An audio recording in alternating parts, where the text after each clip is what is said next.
No, so it's 100% true. Ray Meach has a great point. We gotta get Ray on here. He's like a philosopher of the game of basketball. We know you a busy man, Kobe, so we gonna jump right to it,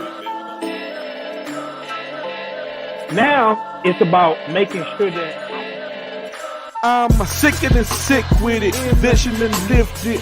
Listen, just picture it, spit and deliver it. The time froze, undercurrent, how the grind flows. Wrist flicking, said the bezels, got a mind blown.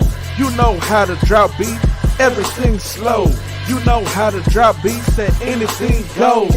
Pull up to the spot, you might see the squad there. Pull up unannounced, then you might see a broad there. It's just seconds remaining, and I got the rock for the win while you're watching the shot clock. It's just seconds remaining, and I got the rock for the win. Thanks for watching the shot clock. The shot clock.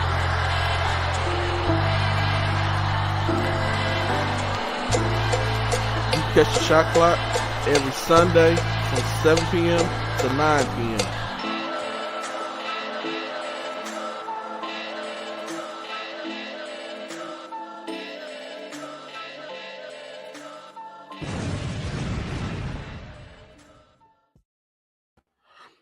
What's going on, everybody, man? I want to welcome everybody back to the Shot Clock. This is episode 6 of season 3. Got my guy, Coach D. King, Coach Ann Willis on here. In the building. Man, if I get in the real studio, y'all hear me spitting? If I get in the real studio, I might be nice, man. No? Look, they just laughing. It's possible. They just laughing at me, man. You just gotta add what they be having. Gotta put some auto tune on my voice, man. Gotta put some auto tune on that joint. Get that little baby action going. Yeah, that little baby slam. Yeah. That little joint baby nice. Yeah, that joint. Fellas, man, nice. how y'all feeling, man? I feel good, but I'm tired. I ain't gonna lie. I'm tired. Hey, do my light look better? You do. You look good, bro. You look good, man. Yes, okay. Yes. I appreciate it, man. You know, I worked on that. I went and worked on that. You know, I don't like being, the butt of all the jokes and stuff. So. Sure Hillis, man, that's gonna be towards the end, but we want you to tune in and watch the whole entire show. What school Hillis go to? Hillis goes to. I don't want to get it wrong, Hillis. Hillis, what school you go to? I want to say go to Terry or Lamar Consolidated, one of them. I hope not, because y'all it's been a last place. It's been a minute, Hillis. I ain't gonna lie. Terry, see, boom. Terry. Oh, yeah. See, 5th place. 5th place, Hillis. Just because you ain't have no patience. No, Hillis cool. His dad cool. His dad's a DJ. Okay. Solid guy, man. Fellas, how y'all feeling, man? Like I told you how I'm feeling. I feel good today. We had the Prospect Expo. Felt good about that, but I ain't gonna lie. Right now, I'm a little exhausted, man. Yeah, I'm feeling good. I'm tired. Like today was in camp all day from 9 to 3. And we had to work out everything, so kind of tired. It's all good. Willis is definitely at a concert. Willis sound like at a concert, man. God damn. You got the early Beyonce drop. Yeah, no, Miss Smith was I got too. Yeah, Miss Smith was in the gym this weekend, D King, man. I was too. I seen her at Dawson shootout. Then they came over to the Prospect Expo. Put some work in, man. Where was you at, D King, man? Let the people know, man. I was at the University of Houston yesterday, man. Me and my son, we went to the coaching clinic. Then we stayed around, watched the red and white scrimmage. He kind of enjoyed it. He enjoyed the scrimmage more than the clinic. He didn't get it, but I got to get my man in the gym more, man. I definitely got to make sure I do that.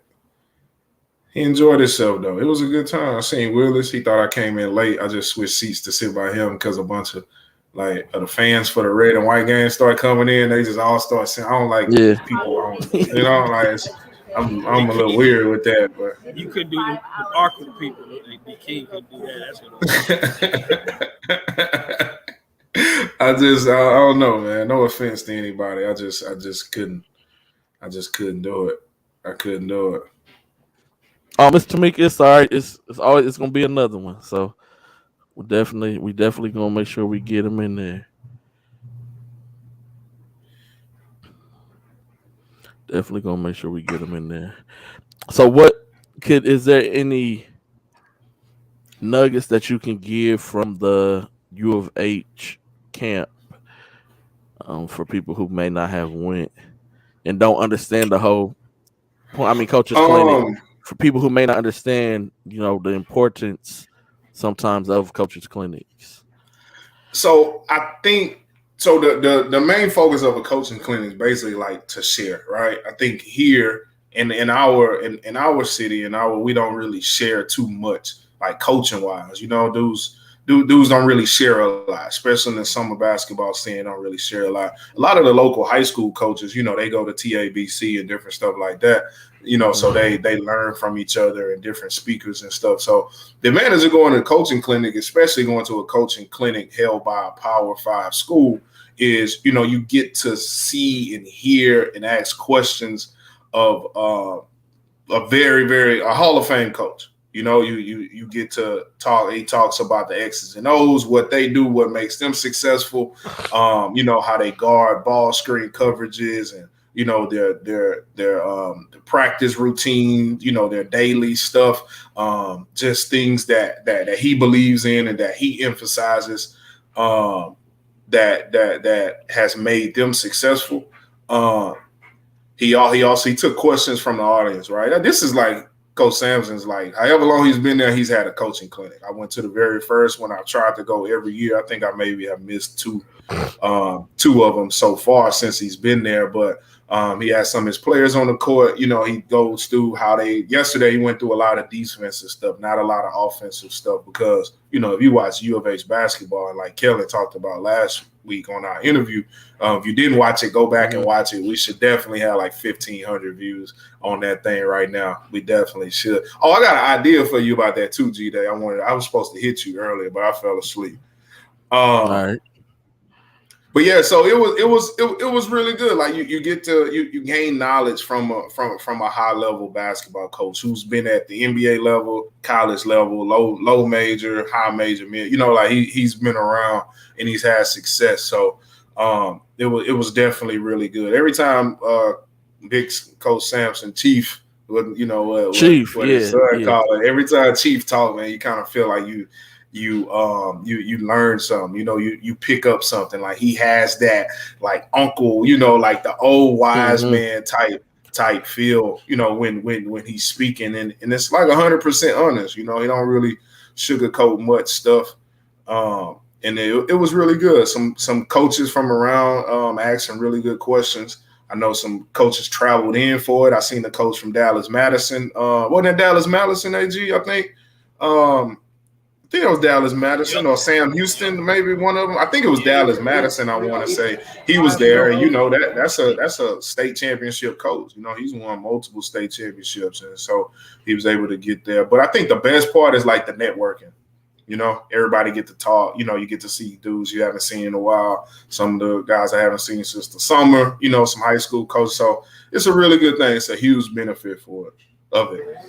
The biggest nugget, the best nugget for me, is about players having communication. We talked about how the best team is always the loudest team, and the worst team is always the quietest team.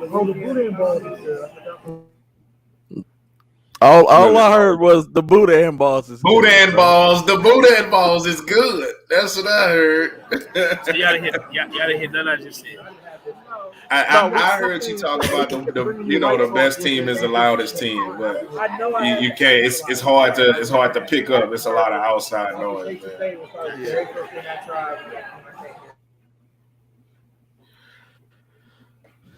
Yeah. See, Look, Willis, man, we ain't picking on you, brother. Can't hear you. Willis trying to be Hollywood, man. Look, he tried to fuzzy out the background of the restaurant. It's all good, man. But I got you. I had the privilege of going to the Dawson shootout, um, to check out a couple of kids. Um, got to see Jared Harris, Silsby came into town. Um, was playing with a lot of JV guys. Most of their guys are on the football field, but they still look solid. Got to watch Barbers Hill play, look pretty good. Dawson's just a machine. And they still got two guys on the football field as well. Eisenhower was playing. Keelan Dorsey, very athletic. Um, he looked really good as well. Fur has added in a transfer from Colorado. He can shoot the ball very well. Um, and so that would give them just a little bit outside presence, especially when they get into district play with Yates, Booker T, and Wheatley. Um, and they let me know that they watched the show, the whole team. Um,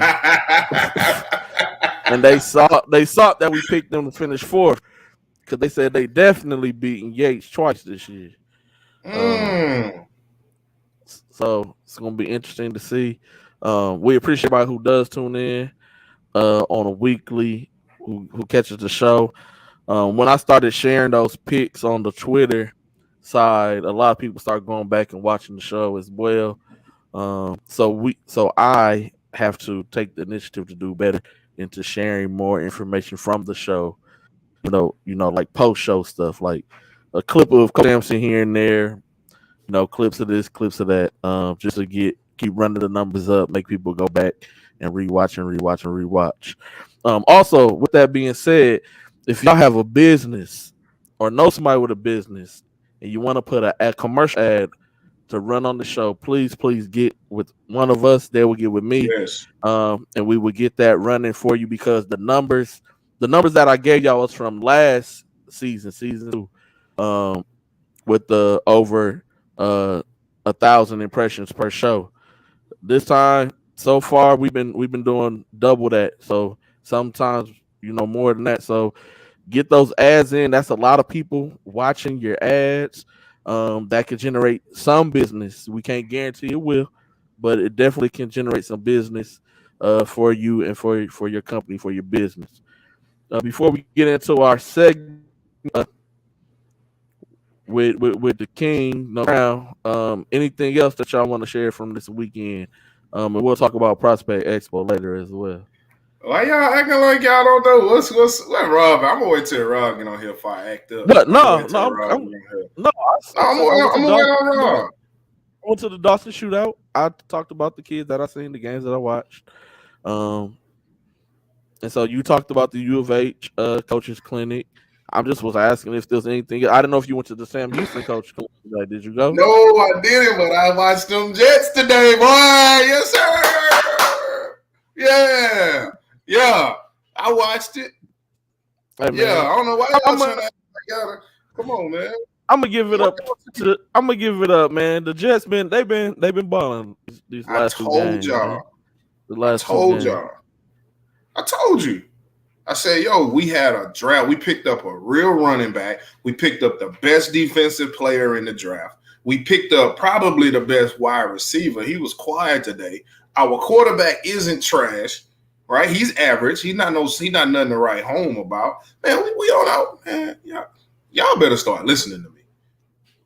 Don't take heed to what it said. Take heed to what comes out of these well-moisturized lips. All right?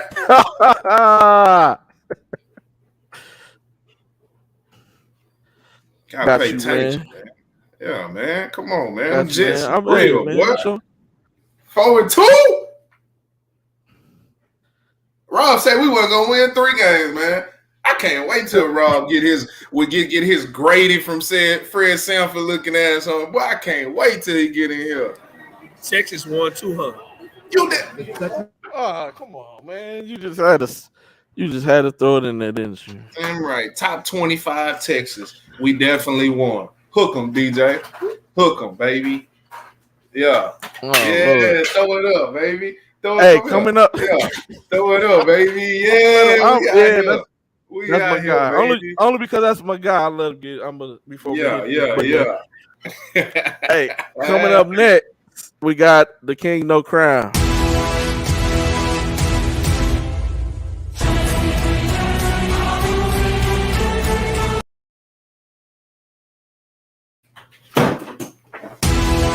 Yo, yo.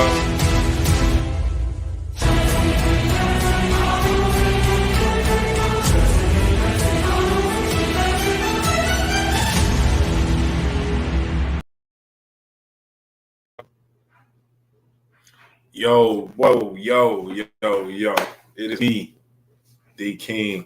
I have my guest today. Where the dude at? There he go. My guy, Coach Tyler. Yeah, man. What is this? I'm here. We had a bye week, but I'm here. Do y'all have 4 wins? Well, we're in good position right now in the division. You know, everybody. It's the worst one in the football. Listen. You got to play the game. Come on, man. Somebody has to make the playoffs. Why not us? That's the Canadian Football League division. That's god off. Hey man, I ain't come on here to set trip with you and beef. All right, that ain't what I came on here. We get started too. LSU won last night as well. Big time upset. Shout out to Josh Williams, man. In the swamp. I'm beginning to think that we don't lose night games as well, and definitely shout out to Josh Williams. He's been. Y'all should play every night. Only at night games. That's what. Yeah, y'all should only play because y'all are god awful when the sun is out. Y'all might be vampires or something. Man, can we get back on topic, man? All right, man, listen. All right, we're back on topic, man. All right. My man, Tyler Guidry, Houston, Texas guy, Westbury Christian, right? State champion at Westbury Christian, correct? Yes. All right. National champion at Southwestern Assembly of God, right? University, national championship. You've won a lot in your career. State championship as a coach. You went to 3 state championship games or 2? Was that 2 back to back? What was it? And Final Four.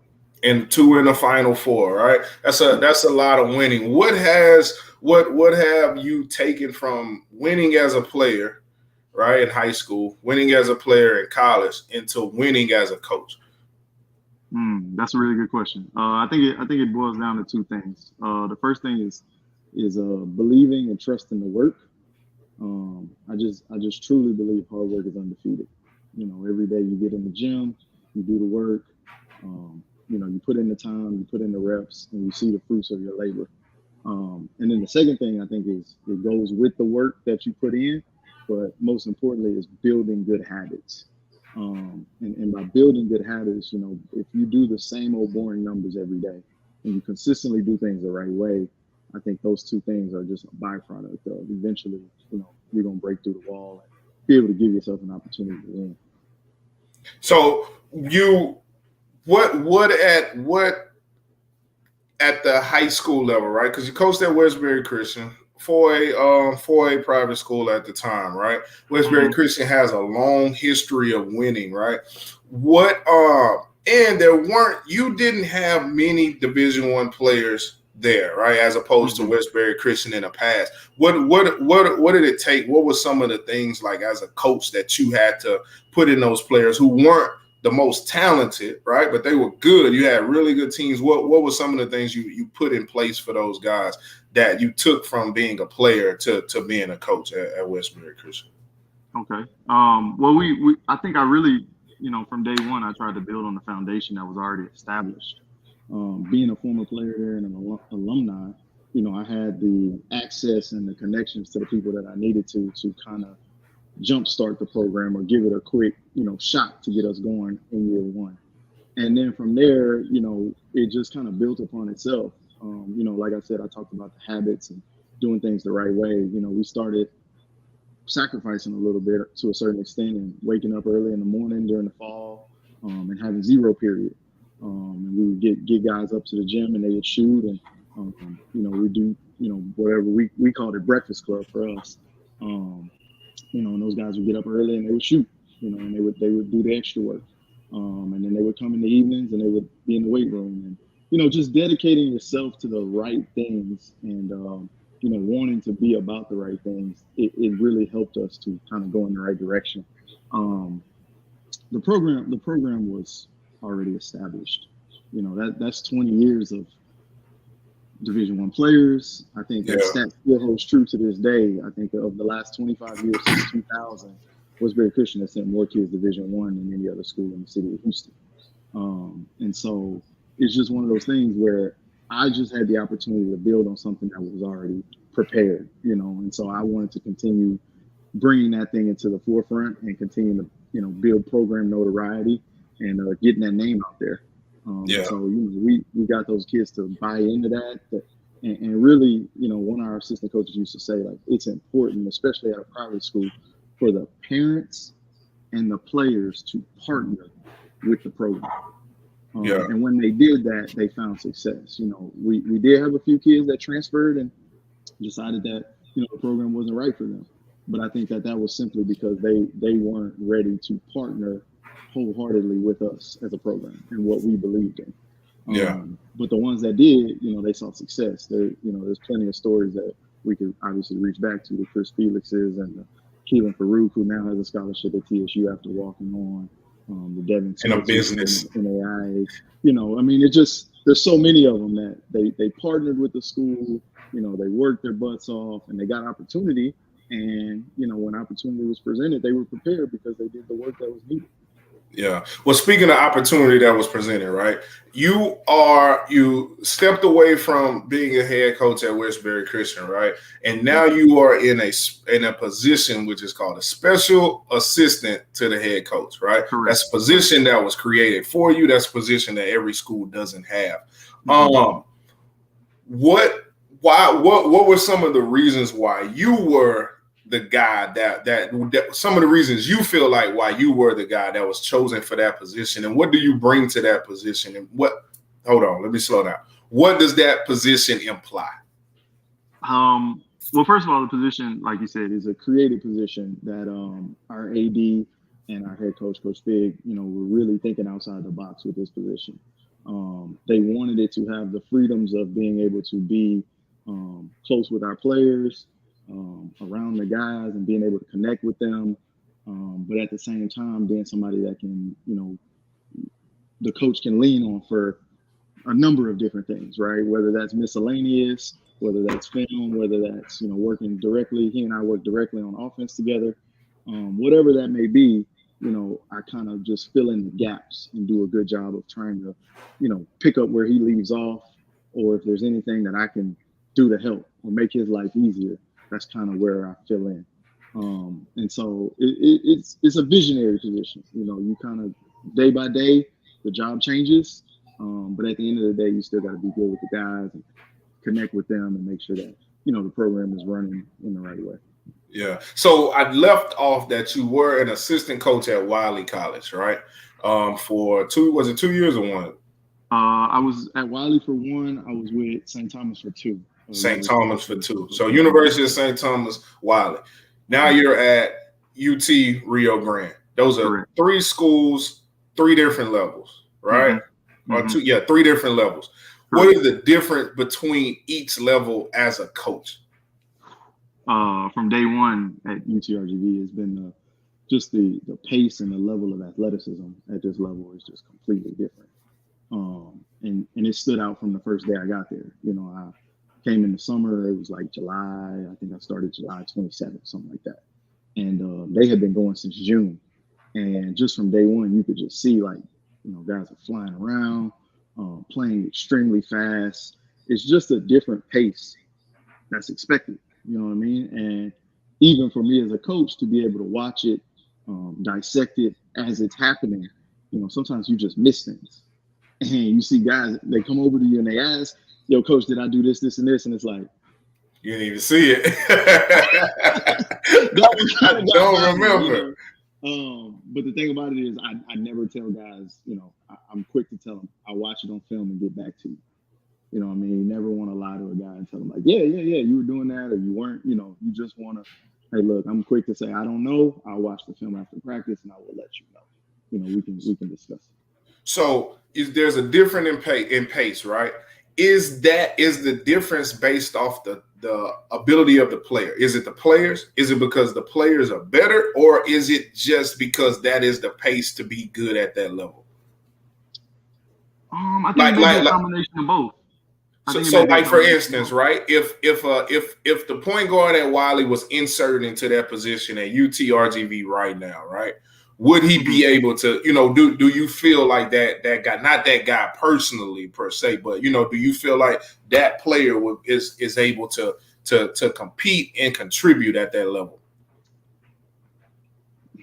The point, so it's a case by case, player by player situation, and I think everybody is different. Specifically speaking about that young man, yes, he could have done it, and I say that because he was an All-American for us at Wiley. You know what I mean? So he was one of the best 25 players in the country. Yeah. Right. So that's just different, you know, all together. Obviously, you see there's 2 NAIA guys, one of them being from Houston, who is now playing at Ole Miss. You know, so there are really good players at all levels, and we should be able to acknowledge that. At the same time, I don't think that some of the forwards, right, from our Wiley team could play here at UTRGV. And that's no disrespect to them because they were really good in what they did. They were stars in their roles for us. But the size, the level of athleticism, they probably just couldn't compete at that level. And it's not a knock on them. And so with that being said, right, the recruiting, the type of player you recruit is totally different now, right? So you definitely help with recruiting. You have a lot of input in, I'm not gonna say a lot, but you do have input in the recruiting, right? The prospects. What is the difference that you're looking for in a player from NAIA level that you're recruiting out of high school and a player at the Division I level that you're recruiting right now? Yeah, that's a good question. Well, I think 2 things. One, recruiting is all based on projections, right? So where a kid will be in 4 years. And the difference is at this level, you know, we are a very transitional mid-major level that if we get a kid that's way better than us and he ends up being really good for us as a freshman, he might not be with us very much longer. You know, so we have to, at this point with the transfer portal and what happens, you know, on a day-to-day basis with kids, you have to understand that, you know, if you do get a kid, let's call it for all intents and purposes, you get a kid like a Terrence Arsenault at UTRGV, and he goes out and he's freshman of the year and he has all these accolades. He ain't gonna be that next year. Yeah, he gets them out of there. You know what I mean? And that's just the realness of the situation. You know, you have no opportunity to do that kind of stuff. But you know, when we talk about, or when we sit down as a staff and we talk about the types of kids that we want to recruit, you know, we're looking for long, athletic guys that can shoot the basketball.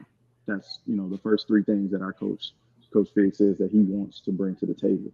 You know, we have John Chanu on the roster. John Chanu is 6'11", with really good hands, good athleticism, runs like a deer, you know, has an opportunity to be a really good player in our league. You know, and that goes down the list of all of the other guys that we have. You know, we were talking about replacing a wing for, you know, in the 2023 class. Well, right now we're kind of on the fence because we just don't know. You know, all of our wings are between the sizes of 6'4" and 6'6", 6'7". You know, our starting shooting guard is 6'7", and he was the leading scorer in the conference last year. You know, and so you look at a guy like that, and it's like, if we can't bring players that are better than him to the table, then we're probably not doing a very good job when we're going out to look. So to me, it kind of sounds like there's an there is a replacement factor, right? Like you want your players should look alike, right? When we see certain schools, we know their big man is going to be 6'11", 6'10", and maybe can jump and hit his head on top of the backboard, right? So there's an identity that you guys are trying to keep with your recruiting is what you're saying, right? Yeah, absolutely.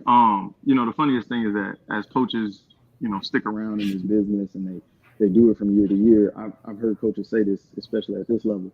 I've coached you 20 times already. You know, I've coached Dima Zador 20 times already because I had a 6'11" kid 5 years ago, and then I had this other kid where I was at, 10 years ago that reminds me so much of Dima that, he makes me love him. And that's the kid that I want to recruit. We just lost the battle, and I probably can't say the name of the kid because he is a You definitely can't say that. and I don't want to do that. But we just lost a battle in recruiting for a kid that I felt like would be Dima Zador. You know what I mean? And I think as a staff, we all agreed that he had a chance to be that type of player. And, it didn't work out, and he decided to go to a different school, which is great. And I wish him all the best because he's going to another Houston guy. Dedrick is a great coach. Obviously, he's been to the NCAA tournament twice already. But it's just one of those things that when we saw him and we were projecting what he could be in 4 years, we said, this is who he could be. And coach is like, I want to recruit that kid because he reminds me of this kid. So, yeah, it's relative. You know what I mean? You want to kind of get kids especially the ones that have success. You want to recruit the next guy that reminds you of that guy that was very successful for you. So speaking of success, it's your first year here, your first year at the Division I level. You're in a position that was created for you. What are some of your expectations for, or what are you most looking forward to this year? Because the season, you're in practice. It's a grind. You guys have probably been practicing for 3 weeks now, 2 or 3 weeks. Yeah, scrimmages coming up. Season starts in maybe about a month. What are you looking forward to as a guy who's fresh on this level? It's your first rodeo. What are you looking forward to? I like me personally. I like the funnel cake at the rodeo. 110%. I am looking forward to the road trips. That was the one thing that, once I got back into high school, I just missed that. Those Saturdays on the road with the team, it's just us. You do the dinner together or the team lunch together. You go to the gym, you do shoot around. You guys sit down, you do the scout, you prep. All the things that go into the little aspects that people don't see. That's behind the scenes stuff. Yeah. You never even know about that stuff. And people just think like, oh, we just walk in the gym and play the game. It's all of those things that, it makes it all worth it at the end of the day. Because when you do get to the end of the road and, you're playing at the national tournament or you're playing at the conference tournament in Vegas and you're at the end of the road and you see the brotherhood and the bond and the emotion that those guys have, when they do achieve that success, it's like, man, this was all worth it. This was everything. But it comes from the sacrifice and the amount of time that you spend on the road and the road trips and all the things that, it just makes it worthwhile. So I'm really looking forward to that part of it. Just all of the things that go into the preparation and the traveling and the fun stuff. You know what I mean? That's the stuff that makes it fun. So Jacoby asked a question. Jacoby was at St. Pius. I was kicking their ass at Westbury all the time. That's my guy. Hey, listen, I've been knowing Jacoby since we were 5 years old. Really? It's been a long time. Did he make shots when he was young? Because he don't make shots now. He's a grown up. No, goddamn, Kobe. I ain't gonna speak on that. Hey, but look, Kobe asks, as a coach, who was a mentor in basketball for you, if you had one, and what did you learn the most from that person? That's good. I've had several really, really good coaches throughout my life. And I've been blessed and fortunate to play for good coaches because I don't think everybody gets those opportunities. And I actually sat and thought about this the other day. When you look back on it and you're a coach and I'm a coach now and you coach as well, it's about the relationships and the people that you impacted along the way. And right now, if I really had to say one name off the top of my head, it'd probably be my AAU coach, Coach Nick. Coach Nick actually was a parent. He was a volunteer parent.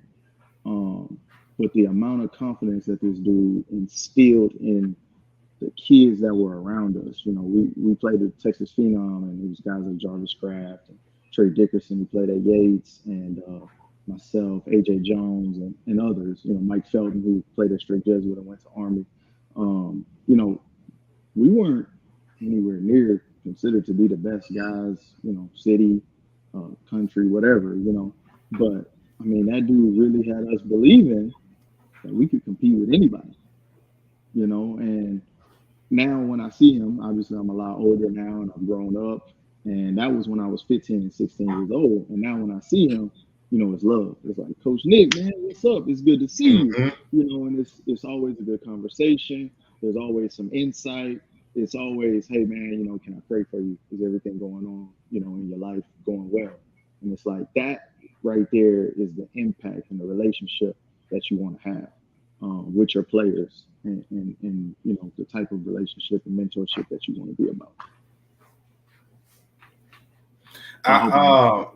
No, that's a really good question. I mean, that's a really good answer. I'm sorry, I'm giving myself props on a really good question. No, that's a really that's a really good question, man. I mean, really good answer. Really good answer. Taji said he knew Jacoby couldn't hoop. Hey, so what are some things that when we go see UTRGV play, right? I know it's your first year, but you guys have been practicing for a while without giving away.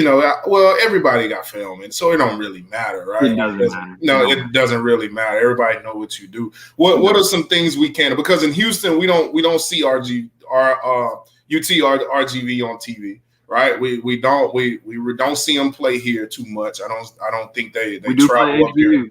We do. We play HBU this year, so. But we don't, we in the past we haven't seen them much. What are some things we can expect from a UTRGV basketball game? Well, we're actually still establishing our identity as a team, and when coaches come in, these are the things that I want to do, with the iron fist. You know how that goes,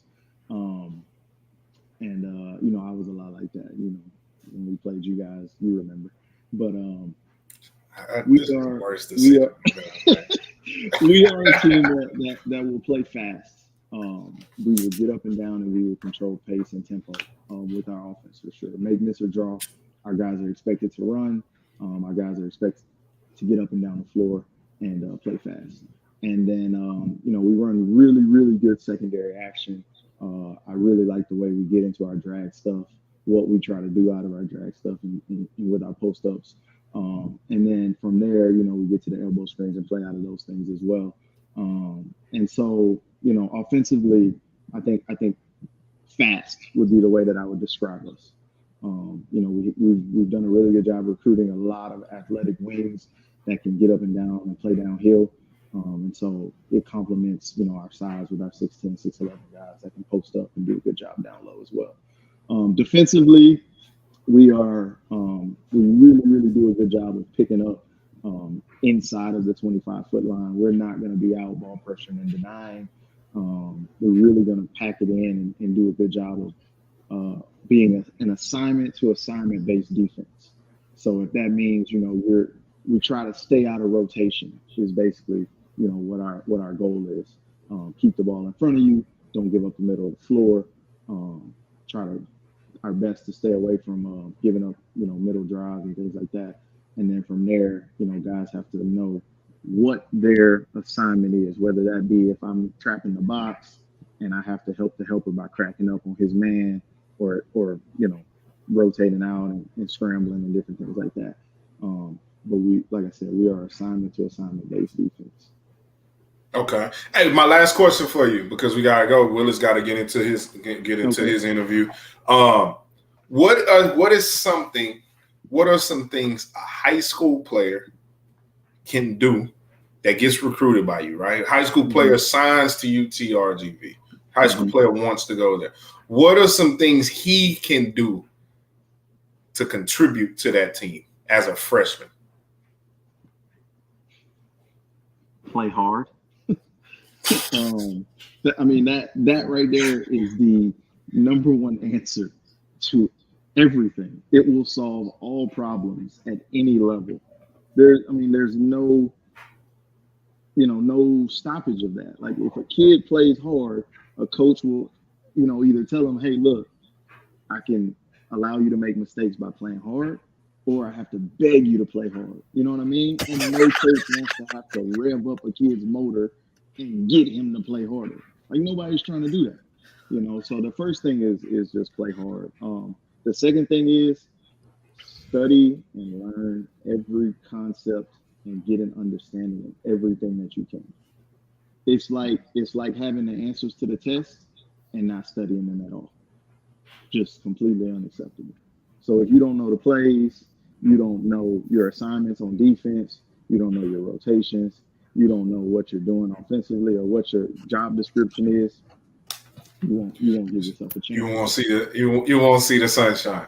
No, not a chance. Not a chance. Man, it's all good. Hey, man, I appreciate you, man. I appreciate you doing Absolutely. this. I know you usually occupy yourself pretty well on Sundays. You know, Sunday is your day. You know the 80 inch wrong, big dog. I got the TV rolling. This dude in this 80 inch TV. Yo, how big are y'all TVs? Do anybody else have an 80 inch TV? Ain't that a little over the top? It is not. It is not. It can't be. You have one, Gina? Television. No, I don't. No. What you said? You got one, Gary? Mm-hmm. Rob, what you got? Rob ain't got no TV. He can't watch TV. I got two 85s and a 65. Man, go on, bro. 85-inch TV. You're not even 85 inches G-Day. tall. Why do you need a TV that damn big? G-Day, you been in my house. Why do you need a TV so big? I just don't understand how you can say that. Like, I have an opportunity to enjoy an experience. Like, I love watching sports. It's an experience. So if I'm going to watch the experience, why would I watch it on the TV that's less than 50 inches or 60 inches? Exactly. I mean, I have a 72 or something, right? Like, I gotta say, I just feel like 80 is that is big as hell. Man, that's not that. It's not far off, man. Bro, yes, it is, dog. No, it's not. It's not. 80 inches big. You want to know what's funny is that I actually caught flack for that. Like when I moved down here, I bought the TV, right? Unbeknownst to my wife, and it was, she should. So Samantha should have. Not very happy. I agree with her. You don't need that big ass. That's like that Hashitashi from Martin. You need that Hashitashi. God dang, that big ass TV, man. That conversation did not go too well. I just said, you spend money on your things, I spend money on mine. This is one of mine, and I had to leave it at that. Man, you tripping, bro? You don't need a TV that big. Yeah, no, Coach Guidry, we appreciate you for hopping on, man. I heard that you used to give D King buckets, man.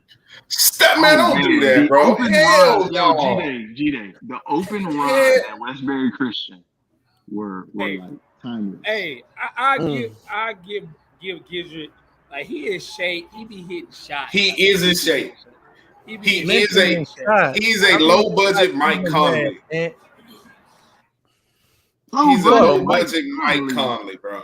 Hey, that boy Ant. Guidry can hoop though. I'm gonna give you that. Guidry can hoop. But he's not 35 years old. That's the one thing. He's still young. You're not even 30 yet. Yeah, I'm not 30. I turned 30 in a month. Yeah, like he's not even 30. It doesn't count. Like, he play at a pace that I'm not even willing. I don't even want to play that damn fast. Yeah, because I'm 36. You're the guy who gets on here every week and screams about pace. For teenagers. They're teenagers. What are you talking about? They eat Takis for breakfast. What are you talking about? Yes, I'm not. What they got to do with me? There's only one way to play the game. A wise coach once said this around me. It's only one way to play the game, and that's the right way. And if you get on here and preach that, then you got to be about that too. And that's why I stay in shape. Call me a hypocrite. They get to talking crazy, I got to get on the floor and show them, like, yo, look. I'm gonna give you. I'm gonna get. Don't get it twisted. I'm gonna get to it, but I'm just not getting to it. It's not happening, man. But I'm gonna cook Rob whenever the day comes. I'm telling you that. Rob is still in good spirits. The Chargers haven't played yet. Things are okay. All is well. They play Monday. I know. They still haven't played yet. He's okay. And then we beat that team that you got the shirt on. We beat that team, right? The shirt that you got on, we beat them. And listen, Listen. We are Okay. in a rebuilding Okay. place. Rebuilding. I'm with trying to. where the draft sits right now, we have the 4th and the 6th overall pick right now. So if Still Cleveland ain't gonna stays on help track That y'all. like don't this, matter. Y'all had the we'll most. be in great shape.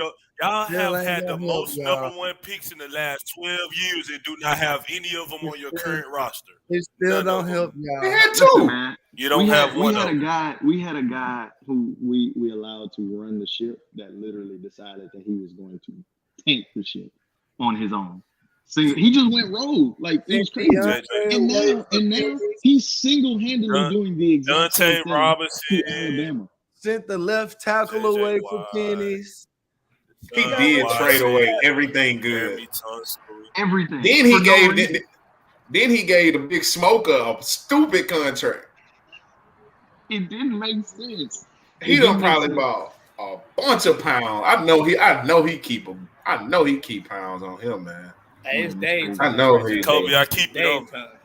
It's crazy. I keep it on me, It's Jacoby. crazy. Keep it on. Oh, look at this, D King. Taji said you want Nimitz to score 110 a game, but you can't run a suicide. I can run one. You I can run one. Yeah, In I how can much run one. time? In how much time? No, no. Let's move on.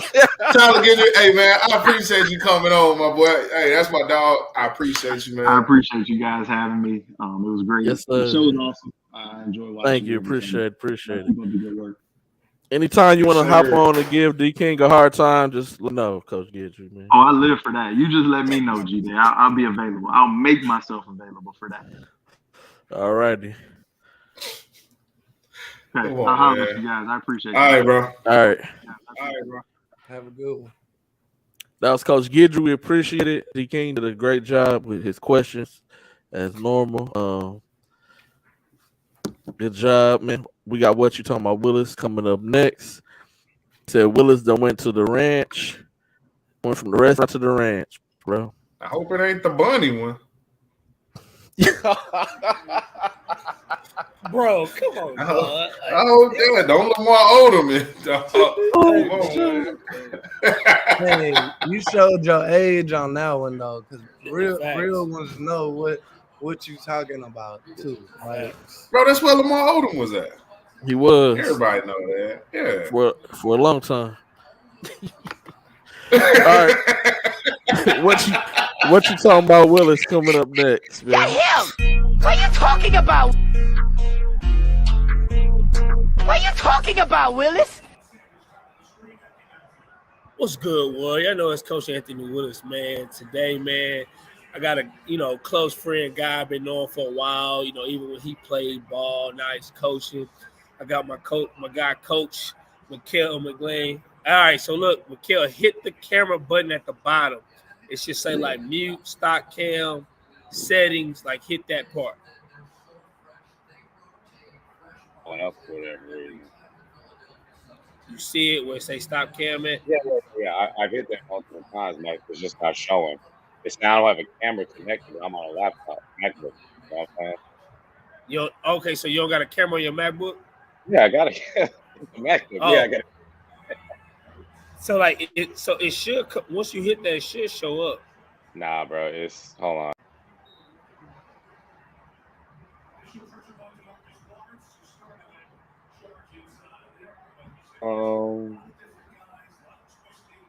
Yeah, I got it to where my camera for sure right away. 1 second. Display. Camera. Security and privacy. Camera. Yeah.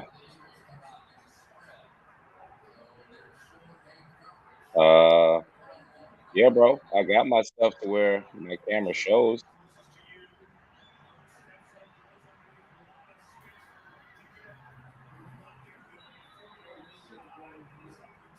He went off. He accidentally took himself out. Okay. So we can talk for a bit until he pop back up. I'll add everybody back to the screen. I got some more to say. What's up? So,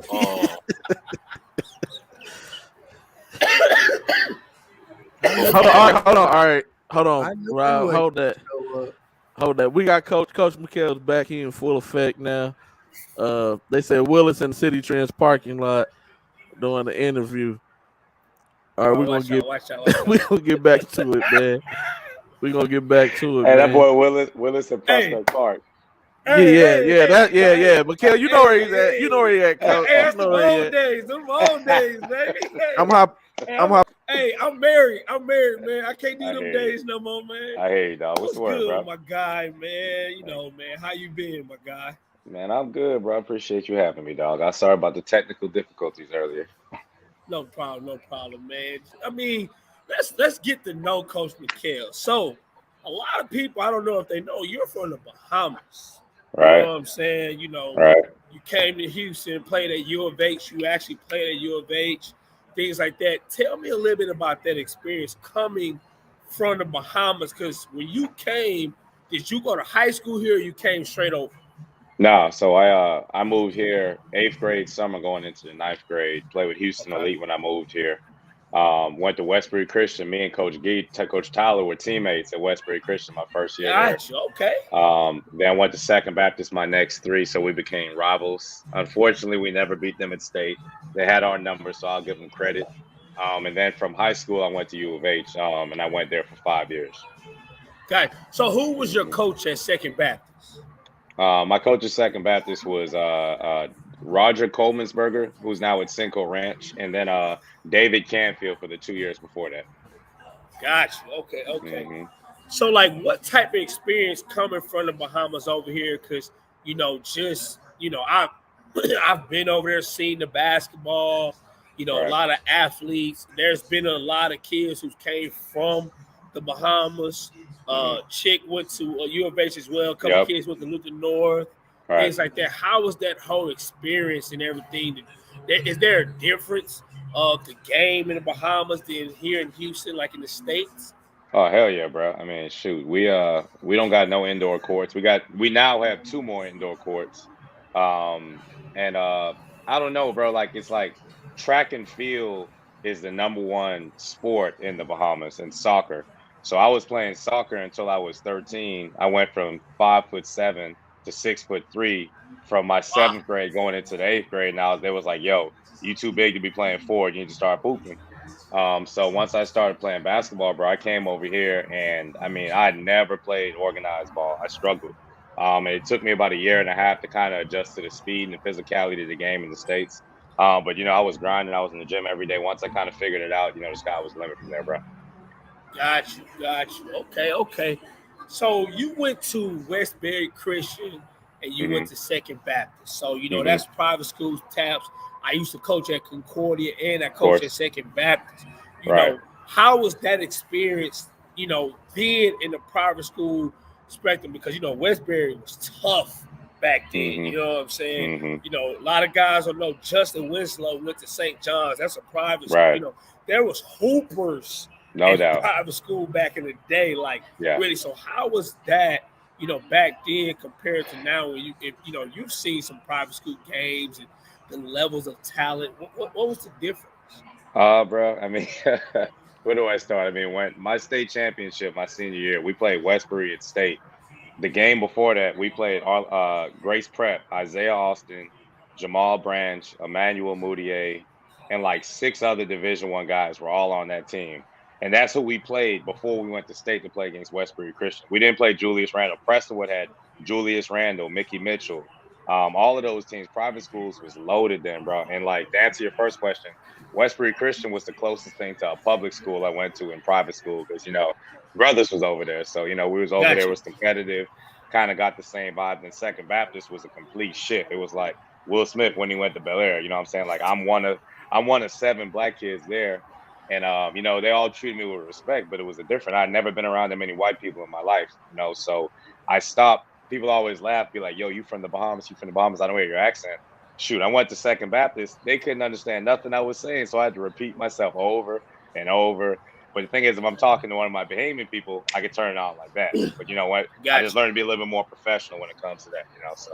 Definitely. Yep. So you just named some big time athletes. You know what I'm saying? Like big time. Social media was totally different then It than wasn't it there is yet. now. You Twitter know wasn't there yet. exactly. So how was your recruitment? And now being a coach, different. How was your recruitment then? Getting recruited to your age. Well, it's crazy, bro, because recruitment back then was you getting the letters in the mail, right? So every kid had their shoebox where they was piling their mail in there, and shoot, you getting letters from everywhere in the country. You don't know what's real, what's fake. Like you don't know a real offer from a fake offer. Same thing back then.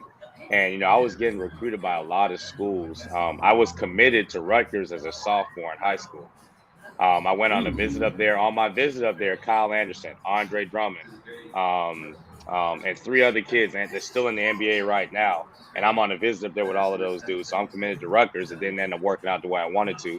So I decommitted, and I went from kind of knowing that I was going to be a high major Division I prospect to where it was like a little bit of limbo because I didn't take some of my early offers I had. So I decommitted from Rutgers going into my junior year. I played with the Hoops that year. I went to Houston Elite that next summer. And I had an injury my sophomore year. So going to my junior year, I kind of really wasn't as popping as I thought I should have been. And I ended up having a really good year, but no coaches were watching high school basketball unless you produce at the AAU level. So I went from having like 7 or 8 Division I offers that were really big time to where I kind of was sitting and waiting. So at that point, I'm going into my senior year, and I had Auburn, I had all of those schools, and now I had Cleveland State, I had Detroit Mercy, and I had a couple other schools.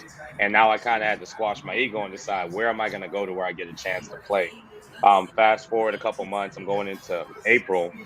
University of Houston just won the conference tournament, went to the Division I NCAA tournament, and then Coach Penders got fired. Coach Dickey got the job. Coach Alvin Brooks got hired, and Coach Brooks kind of was a mentor to me before he even got to U of H. So I was going on my visit to Cleveland State. Norris Cole was my host that was with the Miami Heat. And, Coach Brooks said, yo, go on your visit. But I'm letting you know I just got a job in Houston. So if you want to come to Houston, you can come over there with me. So I went on my visit. I enjoyed my steak. I had a nice visit. And then I committed to Houston as soon as I got back. So that was the end of it. Hey, that's different, man. I'm going to circle back to what you just talked about. But so compared to now, we talked about that social media wasn't, even thought of, okay? Me and you had some conversations just about how social media is now, it with recruitment, how kids are. And we talked about recruitment etiquette. Right. You know what I'm saying? Right. On how you actually are supposed to carry yourself with character and things like that. So compared to then and compared to now, what are some things you didn't think about when it came to recruitment as a player, and now that you think you can give kids certain gems that they could do better when it comes to being recruited and things like that on social media and stuff like that? Man, bro, where do I start? I'll tell you a quick story about myself. And I learned, like, the greatest teacher is time. And, as you get older, you learn stuff. So, kids, a lot of kids are doing this, and I did the same thing. So I was a sophomore. Like I said, I was highly recruited, and I was playing at one of Jim Hicks's tournament. We were playing at Episcopal, and Coach Alvin Brooks III, that's now the associate coach at Baylor, was at Bradley. And I played a good game. Houston Hoop Stars was playing right after me with Shannon Short and all those guys. And Alvin Brooks came up to me. He said, yo, you got a really good game. I would love to have you at Bradley University. Me being young, being cocky, being arrogant, I told him right away, I said, yo, coach, no offense, I'll never go to Bradley, right? I'm a sophomore in high school. I'm thinking I'm popping. I told Alvin Brooks III, that's now at Baylor, that's one of my closest coaching friends, like, yo, I'm not rocking with you. So fast forward, I end up, I had all those offers. It kind of fell off. I had all the offers. Everyone got, I got 30 offers. Boom, boom, boom. I had 25 offers. And now those offers that I thought I had, I really only had 4 of them because they kind of all fell off of me. So, long story short, Alvin Brooks III at that point was then at Sam Houston. Let's say for some reason I ended up not getting a couple schools. Now, Sam Houston could have been a school that could have been somewhere I was interested in. Alvin Brooks III wasn't going to be rocking with me because I told him off the rip I wasn't rocking with him. You know what I'm saying? And I say all that to say is a lot of kids look at the logo at the school and they think, okay, I will never go to this school. But you never know. Like that coach you're talking to that's at at St. Thomas or at Lamar or wherever could be at Texas or Texas A&M next year or 2 years from now. And then now you thinking, okay, I don't got this, I got that. Oh, hey, coach X, Y, and Z, I'm trying to come rock with you. Well, no, you kind of showed your true colors. That's not the type of kid you want in your program. You know what I'm saying? So that's just a little brief story, just showing like, yo, treat everybody with respect, because you never know when you might need that relationship down the line. And then another one, just quick on the recruiting etiquette. My biggest pet peeve with kids, man, take your phone off of do not disturb. Take your phone off of do not disturb, whether it's with a college coach, with your mama, with AAU coaches. I don't know what it is. Our kids do it too. They love having their phone on do not disturb. And I'm like, bruh, who are you hiding from? Like, who do you not want to be disturbed from? You know what I'm saying? Like, how do you expect, if you're trying to be a kid that's being recruited, you might get an important phone call. If that coach calls you 3 times, you never pick up, he's just going to move on to the next one. That's just the business. You know what I'm saying? So I can go on about etiquette all day. I'll let you ask me a couple questions. That's one of my biggest pet peeves, man. Got you. Okay, so let's kind of move to the Twitter part. Okay. Twitter has become a big recruiting tool now. Yeah. Okay. Yeah. And I had a kid a couple years ago. His Twitter name was Body Catcher. You know what I'm saying? And I was like, what are you like? What are you talking about? And I told him, I said, man, like, that has 2 type of, like, that's 2 different definitions, because I understood what he was saying, dunking on people. I said, but that could be talking about something on a whole nother scale. You know what I'm saying? Oh, yeah. And my biggest thing it's just like, how does a coach really find you where you don't have your first and last name on there?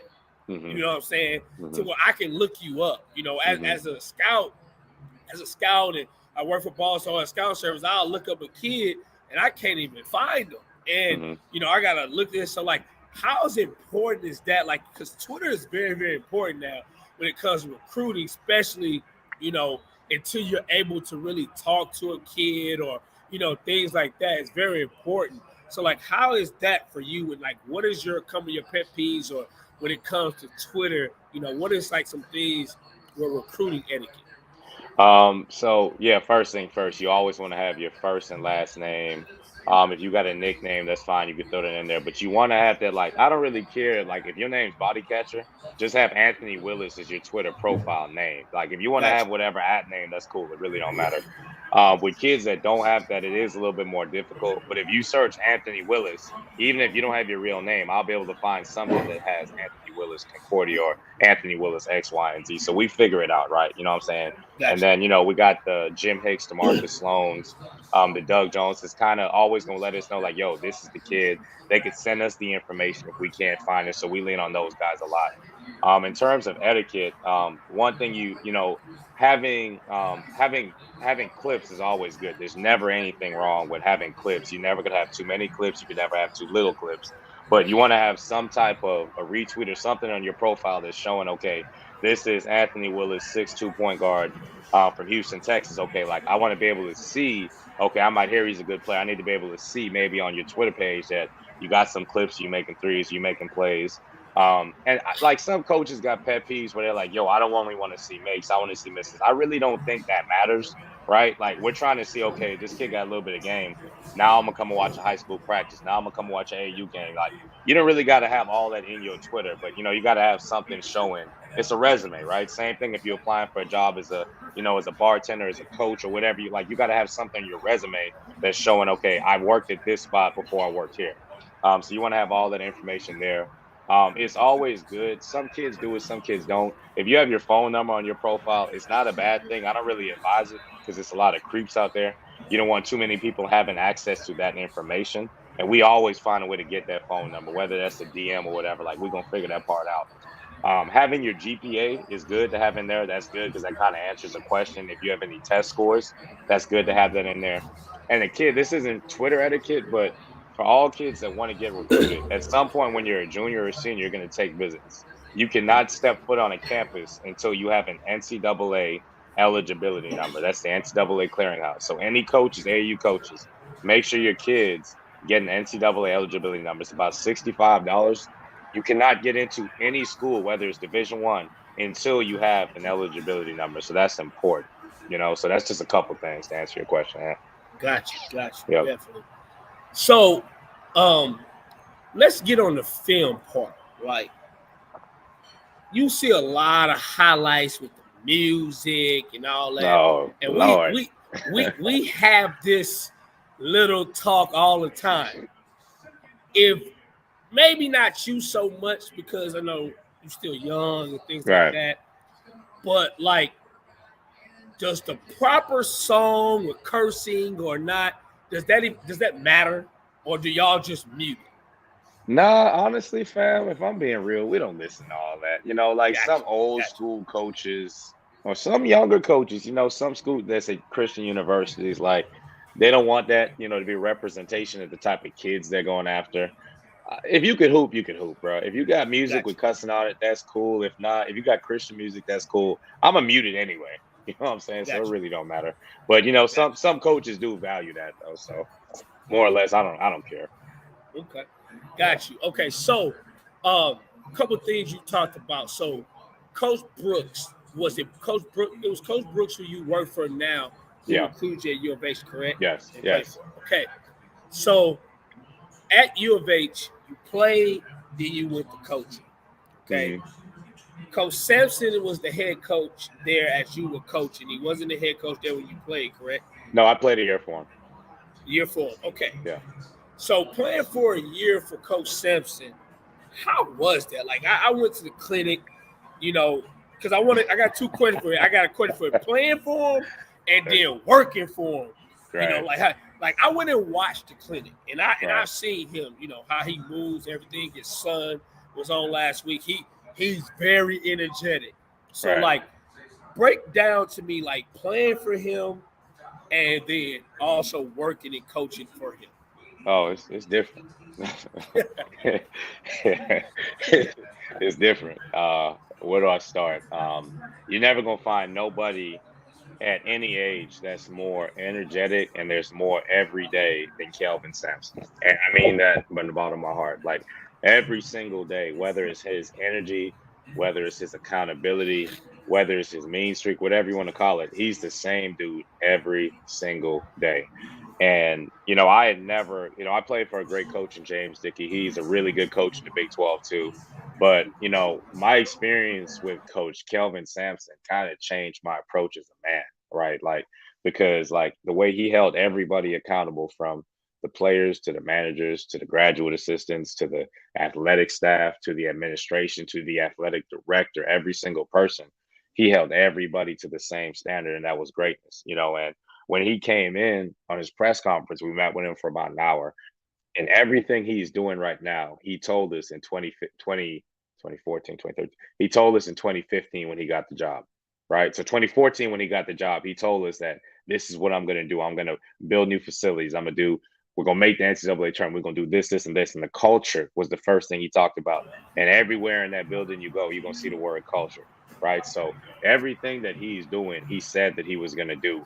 And I'll admit, I thought he was a little crazy, my first 2 months playing for him. Because like we were working out hard, the demand level was there, but the way he kind of loves on you and he coaches you off the court, it's just a demand level. Like it's not like he's not crazy at all. It's just that he wants the best out of you, and he's not going to allow you to fail, because if he does that, it's if he fails, right?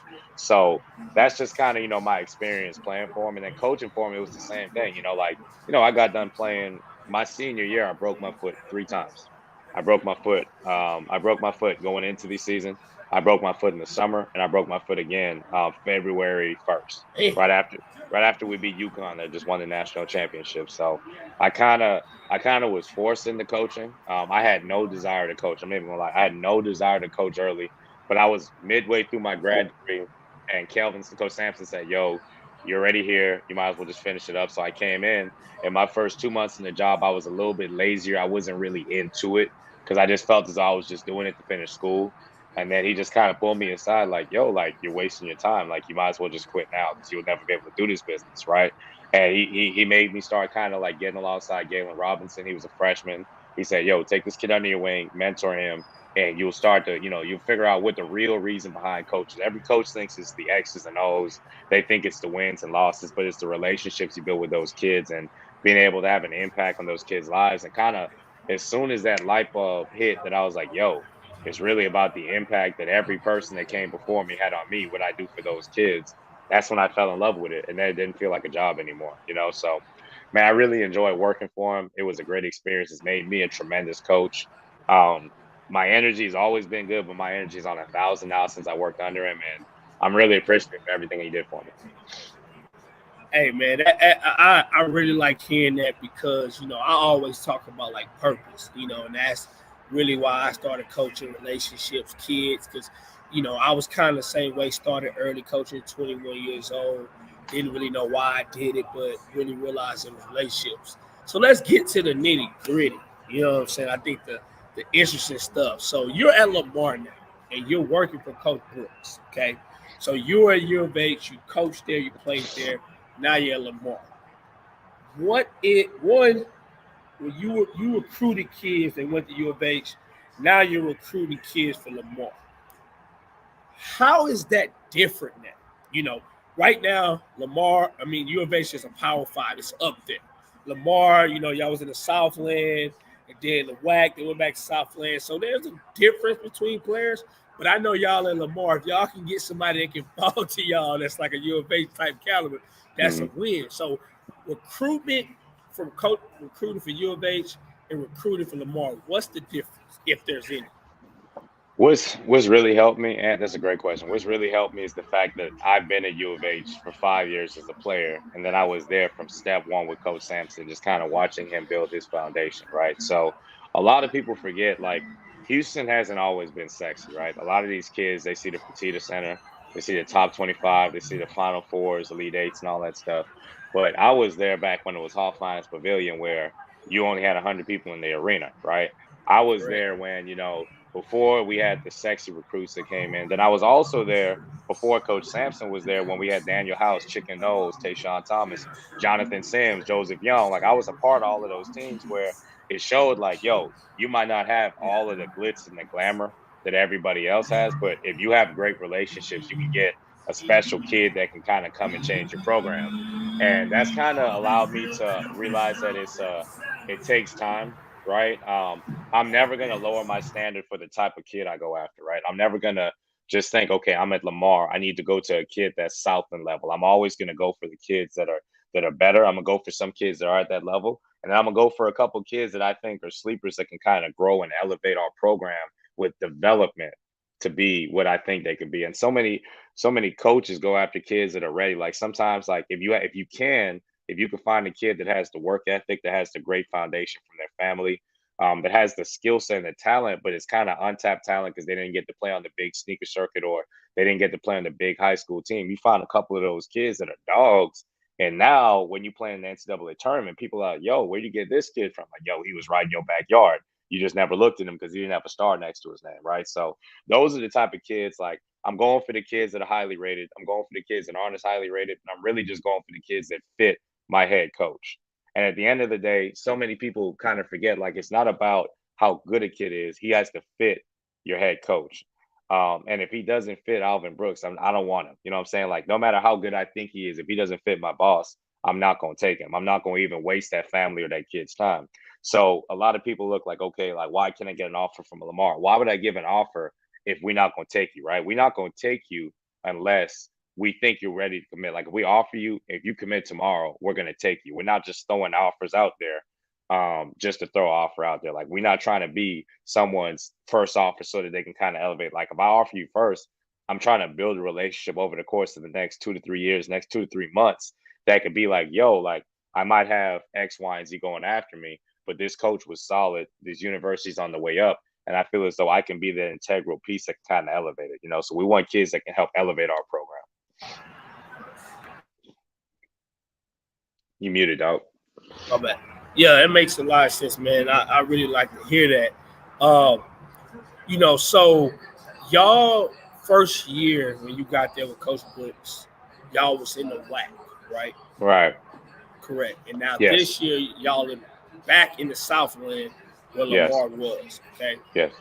So this may hurt, okay? The first year y'all did, y'all struggled as a team. Yeah, as of course. a team playing the WAC. So What is like something now in year two this year that's a little different with the players y'all got? And then what are some things y'all are looking? You kind of talked about recruiting, how y'all recruiting. What is something different that y'all are going to try to do? Because I know y'all building. You and Coach Mm-hmm. Bruce came from U of H, Mm-hmm. powerhouse, so it's a little different. But what are some Mm-hmm. things that y'all are trying to build now in Beaumont to get that school to a really good level, a top team in the Southland? Right. Well, I'll start off by saying it never hurts. You never run away from the truth. You never can move and take a next step until you kind of own your journey. And we did struggle. We had a really difficult year. We had a lot of adversity where, three or four, not three or four, four of our top seven guys were out most of the year, not naming any names. And they had really unfortunate injuries. We had 10 concussions last year. We had a lot of stuff going on that I had never seen in my time as a player or as a coach. But you still own it.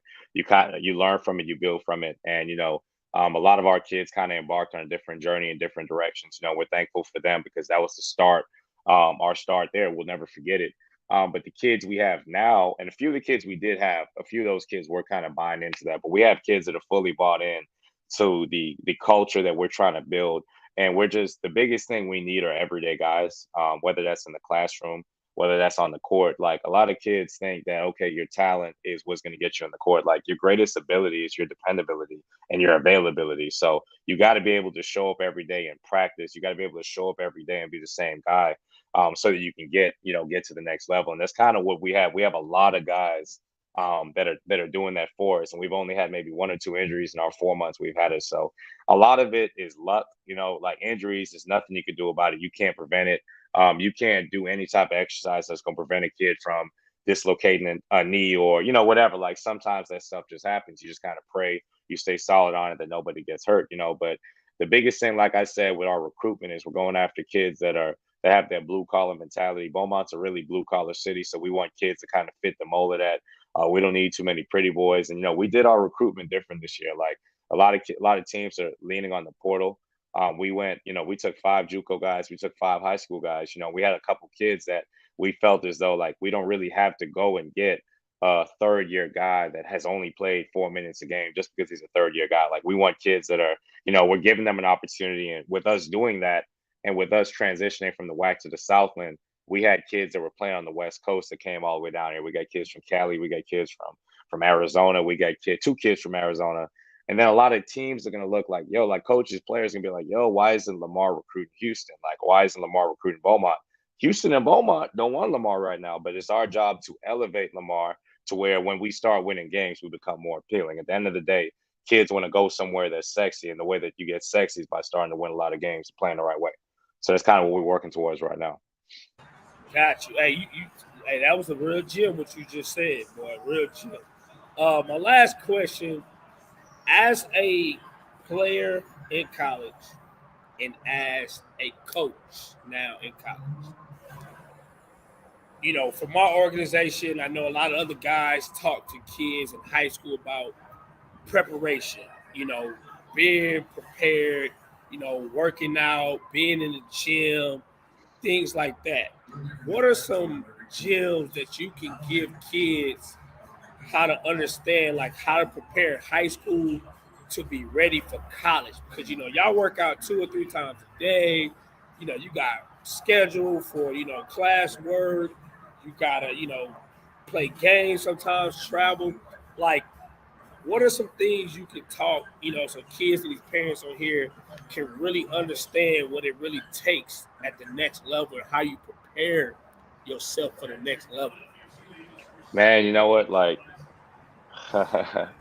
it's so many things you can do, right? It's so many kids that are training with great trainers, and there's nothing wrong with training with a trainer, man. I think the best way to prepare is to go gym to gym, right? Wake up at 8 a.m., go to Fondy, go down to Lucas's runs. Like you got to get in the gym. You got to hoop against some dudes. That's really the only way you can prepare for the next level. Like as you a junior, you can't do it because you got AAU. But think about it, right? Kids as juniors, they're spending, they're working out with their trainers, then they're going to AAU practice and doing X, Y, and Z. Then you get to your senior year, as soon as the high school season's done, all they working on is cone work with their trainers, and that's good. You got to prepare. But when you get to college, it ain't really about how much skill you got. It's about if you tough enough to kind of compete against dudes that's 2-3 years older than you. And the only way you could do that is if you get and you play against some older dudes. You got to go somewhere and get your head busted in because, you riding on that high horse like, oh, yeah, I had a great junior season with the Houston Defenders, or I did this. And then you go to your senior year and you have a great high school season. Now, the high school season is done in March.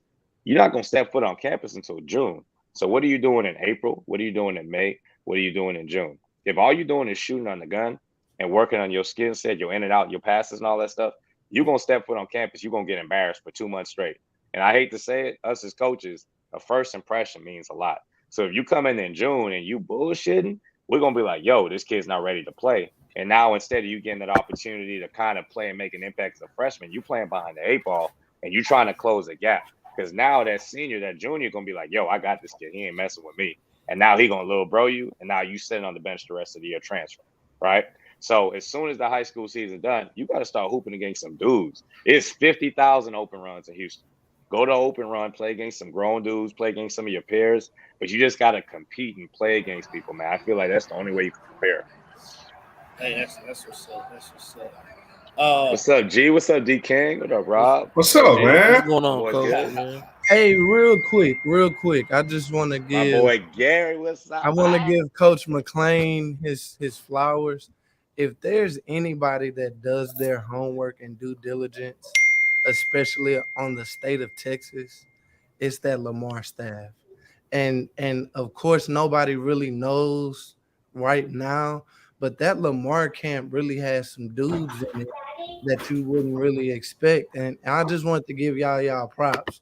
Because y'all had guys in from everywhere. I'm talking Dallas. I'm talking about the weekend right after a gas. So y'all had those guys in the gym. So I just want to give y'all credit. You, Coach Proctor, Coach Brooks, y'all are building something great. It's a culture that y'all building over there. And I see it from afar.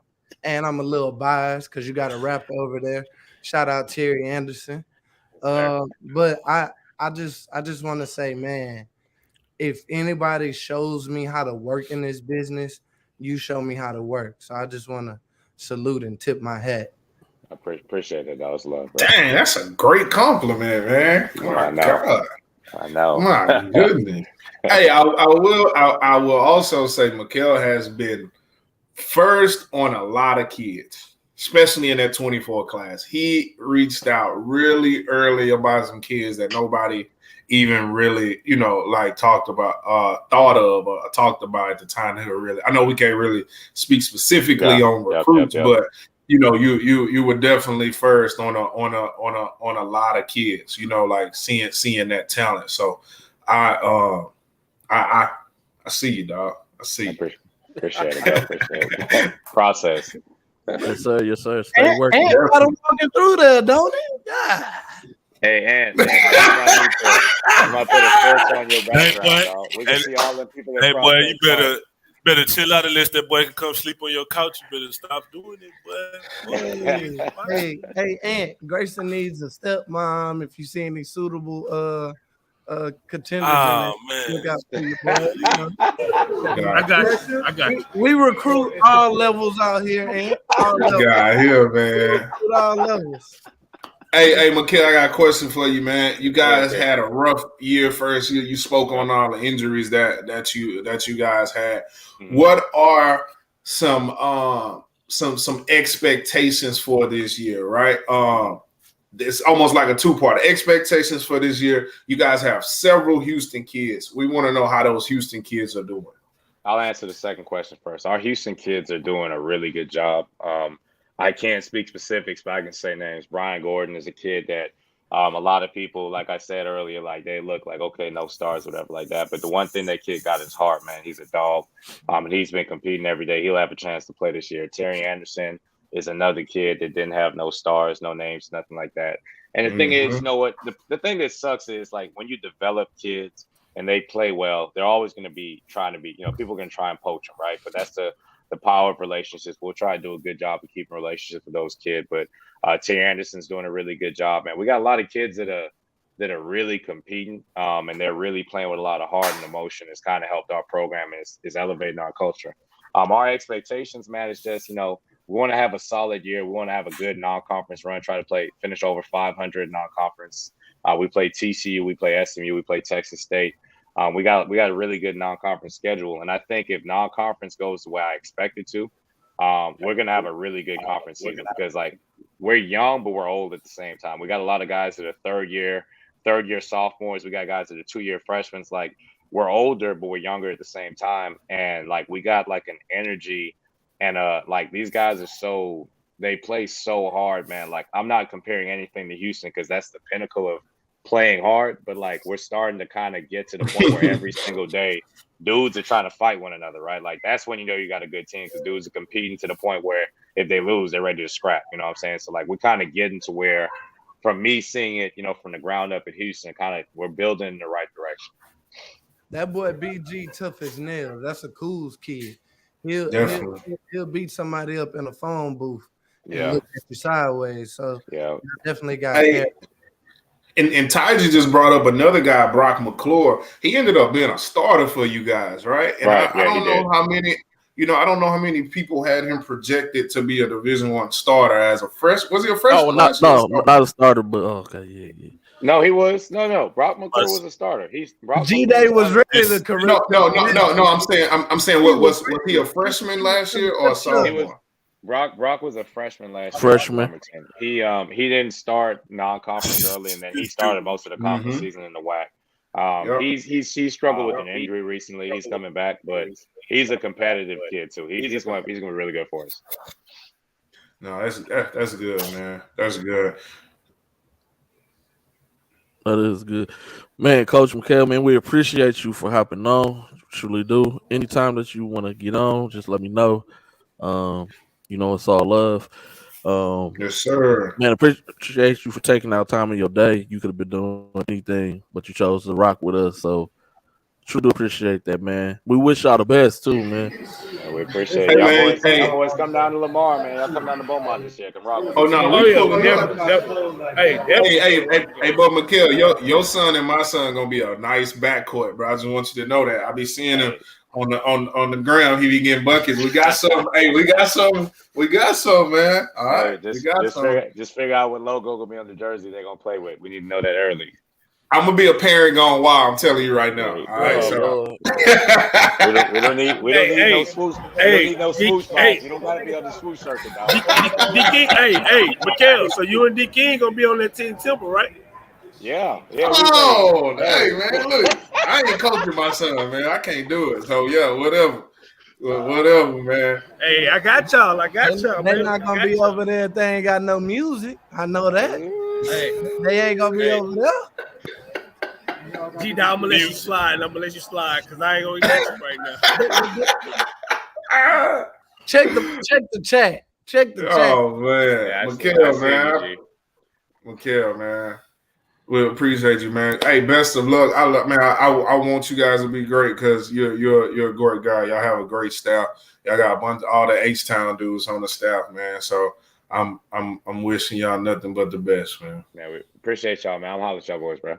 For sure. All right, sir. Appreciate it. Yep. Rob. That was Coach McLean, assistant coach at. Hey, hold on. Before I get into Rob, we're gonna let you go, man. We're gonna let you go, bro. Nah. Before I get, I got something serious to say before I start doing all that. I was sorry about my absence earlier. I was out paying respects today. Would have been my mother's 60th birthday today, so it was good to be in the gym and clear my head. October, a rough month for me. Just being transparent with the people, you know what I'm saying? My mother and grandmother's birthdays and death days are in October, as well as my son's birthday. It's the day of my mom's funeral. The day my mom's funeral was held is in this month. So it's a very up and down month for me. So I was out paying my respects. I miss her every day. I love her. I wish she could have met y'all guys. She would have been cooking y'all food and telling me I need to leave D King alone. He a good guy. I just had to go pay my respects, man, and that's why You know, I tell people all the time, man, you got your parents here, man. Whatever going on, man, go love on your parents, man, because, you know, when they not here, bro, and it hurt. So I just wanted to say that. Now, Definitely. I was listening to the show on my way here, Lord. and I heard somebody make some derogatory comments about me that I will address. Derogatory.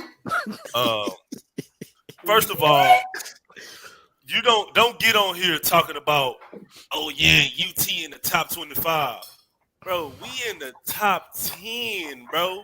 The top For now. 10, bro. For now. Hold on, Gary. Hold on, Gary. For now. I gotta tell the number exactly. 7 to be exactly. Number 7. 7-0, and we number 7 in the country. That's number 1. Number 2. Rob had to put the headphone on mute. Hold on. Some money on the 2. Anyway. Now, Rob over there. Yeah, baby, I'm gonna fold the clothes. I'm sorry, man. I'm gonna fold them. No, that's my partner. That's my partner talking about some. That's my partner talking about some LSU stuff. He don't want to put no money on the wood though. Bro, anyway, Rob, y'all are doing really well right now. Y'all ain't even got into y'all real schedule. Number 2, bro, we beat Kentucky when they was number 7 in the country, bro. And we just beat Auburn, bro. Kentucky. Y'all barely, Gary, you know how it's funny, bro. You know how it's funny. Boys barely beating Iowa State out here and happy about it. That's what UT has come to. Barely 21 against Iowa State. We happy with those wins. But when Alabama barely beat us, all I heard was, "Oh, y'all getting beat. Y'all lost." So, but now it's barely winning. Winning is winning. We're not trying to hear that, Rob. Hold on. You had your complete time to talk. This is my turn. Number 2, don't get on here and try to finagle the people talking about the Jets is 4-2. Bro, y'all play the 3rd string quarterback. Wow. Oh, wow. The Cleveland Browns aren't the Cleveland Browns. These dudes lost a 20-point lead with 3 minutes left in the game. And who y'all beat? Y'all beat Kenny Pickett and Mitchell Trubisky. Bro, y'all haven't played nobody, bro. The Packers who we beat today? The Packers you don't got no receivers. You don't got no receivers. Anytime y'all played a complete team, y'all lost. Y'all played the Bengals, you lost. You played the Ravens, you lost. Mr. Vargas, you a Jets fan? Oh, yes, he is. He a real one. He a real one. Hey, you know what? Wins, bro. He a real one. I don't know where you became a Jets fan. He from New York. You not even from New York. Yeah, you hear how he try to talk about some Miss haven't even really got their schedule. Boys driving Lamborghinis in Texas, and he happy about beating Iowa State by 3 points. Hey, Rob. Hey, what y'all put on y'all chicken strips? Sauce. Let's go, man. Come on, man. Hey, Jacoby, so I see some of the comments, Jacoby. You opened the bet to $100 because at first you said 40 at Ruck on Wood. So you want 100 now next week? You want 100 on LSU? This is where being a fan of a certain player versus being a fan of a team. I really, really love that Sauce pick for the Jets. And I didn't think that they was gonna use him correctly. I've been totally wrong. And he has a name, like, bro, that's a marketing ass name. Marketing. Like, that's top tier. So I was always, but yeah, my team's still in London. I really ain't got no questions to answer. We'll see you next week out here. You know, that's how it is. But Jacoby was catching L's as a Yankee fan, as an LSU fan, as a Saint fan. He ain't got no more fandoms to catch no more L's on. LSU won. They came. Hey, then he got on here. Then he got on. Didn't they? They did. Yeah, they lost. They beat Florida yesterday. But they last week they got smoked. Jacoby can't get 2 dubs in the same week. He praying on these Yankees right now. They game got smoked.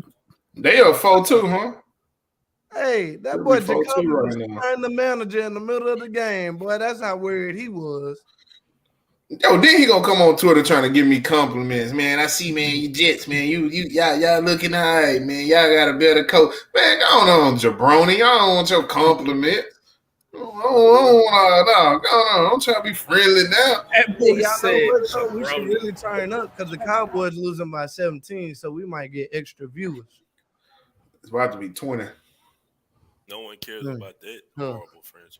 Hey, just to say, the last 2 weeks, my co-hosts have had excellent interviews, and I kind of want to put the pieces together for people. Kellen in King's interview last week talked about how Alvin Brooks Sr. is a great recruiting mastermind. This week, Willis guest Coach McLean kind of like expounded on that fact and talked about some of their recruiting values and ideals, and the proof is in the pudding on who they had in the gym. Since they're off the show now, I know I can say, they had Shelton Henderson, they had Dink Pate, they had Kyrie McMurray, they had Wes in the gym. No last name needed. Y'all know who I'm talking about. Um, he had the big fella from RJ Hampton. They had kids in the gym that you would say to yourself, "Oh, Lamar was using the good cooking grease to get these kids in there," and they competed. Like none of those kids melded in. Like they competed every drill, every game. It was a beautiful thing to see because it's hard to get kids to drive to you for 15 minutes, let alone drive to you for 2 hours out here. Like, and the Dallas kids that he got to show up, like, let's just keep it a buck. Them boys don't come to Houston, but came all the way to Lamar. So that show you what the power is and what the flex is. And sometimes you just gotta, like, those are very bashful people on that coaching staff. But when you start talking about how relationships are big in this business, you just saw how big relationships are, and they interconnected in interviews the past 2 weeks. So I just want to shout out my co-hosts out here. And Good shit. big facts. But piggybacking off what you just said, real Yeah, quick. man. Go No, ahead. skip you, man. I'm going, man. No, real quick. Yeah, see how you Real quick. see? I just want Real you to quick, disrespect. man. I got you, big boy. No, hold on, man. Hey, hold on. Settle down, man. For one, Pick your pick. starting out. No, I'm going to, man. Rob, we love you, bro. We here for you.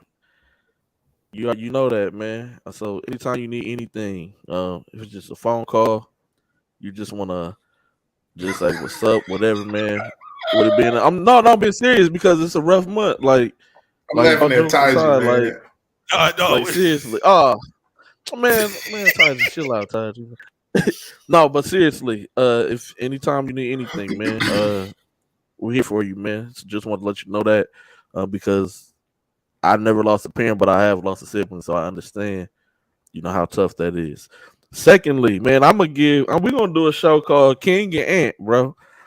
Cause they be having 50,000 questions for their guests, man. Hey, boys out here be having the chorus like Johnny Carson in the 80s on NBC. Yeah.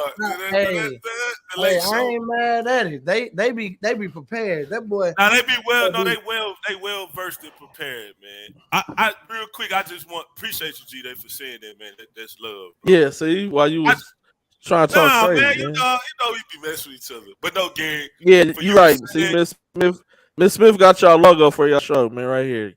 King and the Ant, man. Look.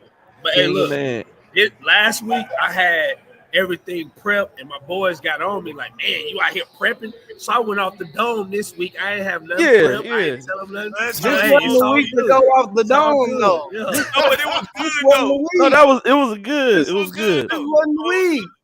This wasn't the week. This week you But should. But the king, I do got a show. Hashtag called the Ant King. Don't worry, I got you. The Ant King. I got you. That's what we're gonna call y'all show, the Ant King, man. No, just to piggyback off what you were saying, Gary. Coach Brooks, not only because he's from my neighborhood, from Fifth Ward, and he played at Wheatley. He was a legend. Oh, Lord, you got to throw that in there. Not only that, what I'm saying, but when I first started doing this, like G-Day had the moment last week with Kellen, Alvin Brooks was the first coach that actually started talking to me and asking me questions about what I did, and gave me his phone number and allowed me to call him, and ask him questions about recruiting and what he looks like, what he looks for in recruiting, and how he goes about his board and XYZ like that. So, you know what I'm saying? That was big for me to have a legend to lean on and to get, you know what I'm saying, get those gems dropped on me every week or whatever. Um, nah, he a cool dude, man. He gonna tell you straight like it is. If he likes something, he like it. If he don't, he don't. That's what I always respected about him. I ain't never get that used car salesman vibe from him. You know what I'm saying? So used car salesman. I like that. Oh yeah, I say that all the time. Like a lot of coaches, they give you that used car salesman speech where you feel like when you buy something, but you feel real dirty after you buy. Like, dang, man, he just, you know what I'm saying? He just tricked me. And then where my wallet at, bro? But nah, I never felt like that with Alvin Brooks though, man. He always was a genuine dude to this day. You know what I'm saying? Every time I see him in town, out of town, wherever, he gonna speak to me, talk to me, ask me what's going on, man. So good dude, man. Good dude. Oh, that's what's up, man. Man, Coach Taji, how much we should fine him for, man? What's gonna be the fine tab? Archie said that's how he felt when he got married. Dang, Arch, that's messed up, man. Oh man, Taji, you on the Casaligos, man. You up there tripping. Oh, I know why. I know why Taji tweeting like because the 49ers got smacked by the Falcons today. That's why he doing that's why he got all this energy, because he turned the game over. That's why he got all this energy, because he turned the game over. Hey, raise your hand if your team got to win today. Well, my team ain't play, so. Present. Hey, Rob, ask me next week. Yo, bet.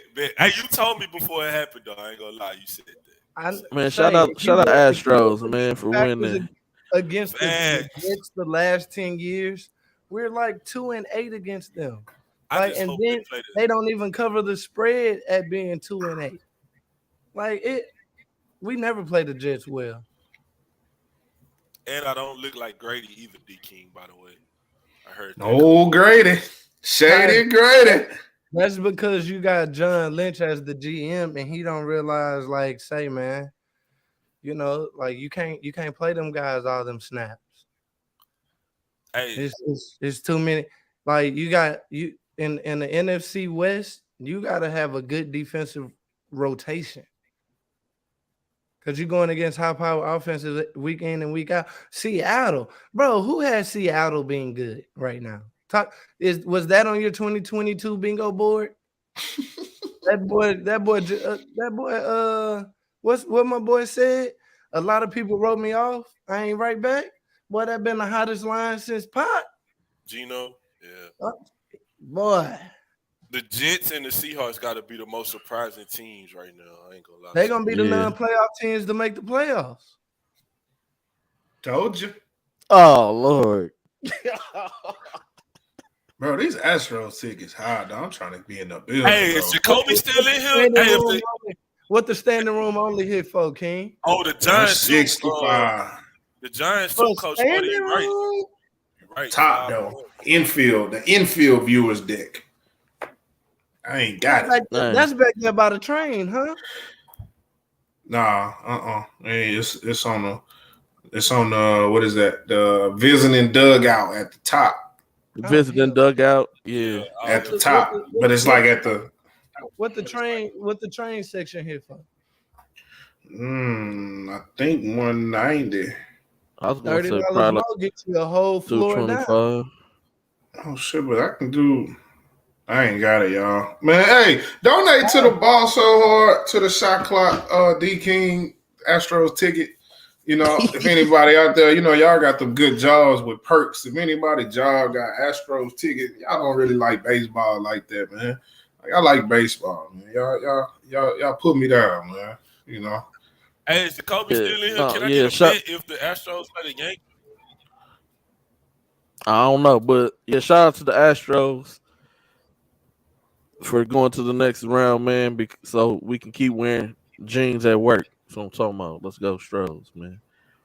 Get our I wear jeans jeans day. every day.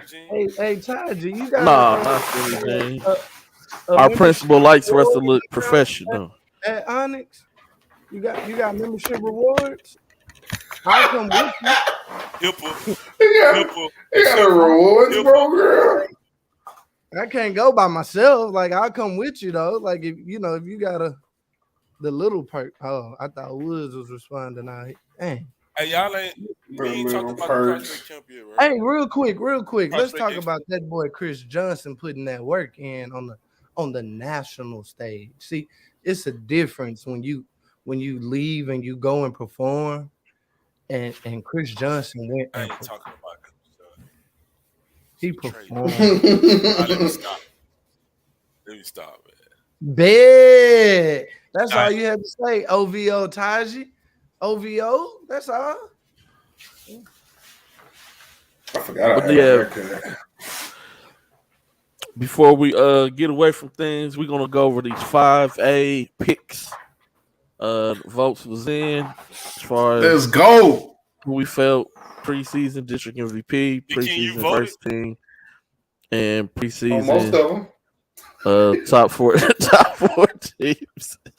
four teams that come out of each district. But and then all right, G-Day, let me say this. Go G-Day, ahead. No, look. Throw your disclaimer in there.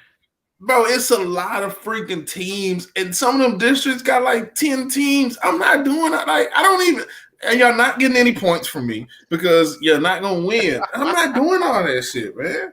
I'm not doing that. No. I picked my top 3, 4. Some of them I ain't even know them kids. I picked the best player in that district. I'm not picking. Well, I ain't giving y'all no numbers. For what? Win some games. But nah, real quick, yeah, I will talk about that. Coach Taji, man, the Prospect Expo was really turned out to be really good. It did. I had to get on the kids, tell them, hey, you're here to compete. You're not here to be buddies. And then for a lot of them, they haven't been doing a lot of work as far as playing basketball for like 3 to 4 hours straight. You could just tell a lot of cramping going on. But it was really good. Once I get these measurements out as far as the verticals and all that stuff, and then they could kind of truly see and then tell them where they need work done at, send that information out to them and the parents, and then see how they progress when we do it again in 6 months to see are they progressing or are you staying the same? What much work you willing to really put in to truly better. And that's what it was all about, just trying to build up the basketball culture in the city. But it was a good event, had a solid turnout. A couple kids didn't come, but show still goes on. We keep moving, we keep going, we keep grinding, we keep working. You ridiculous sometimes when you be voting, bro.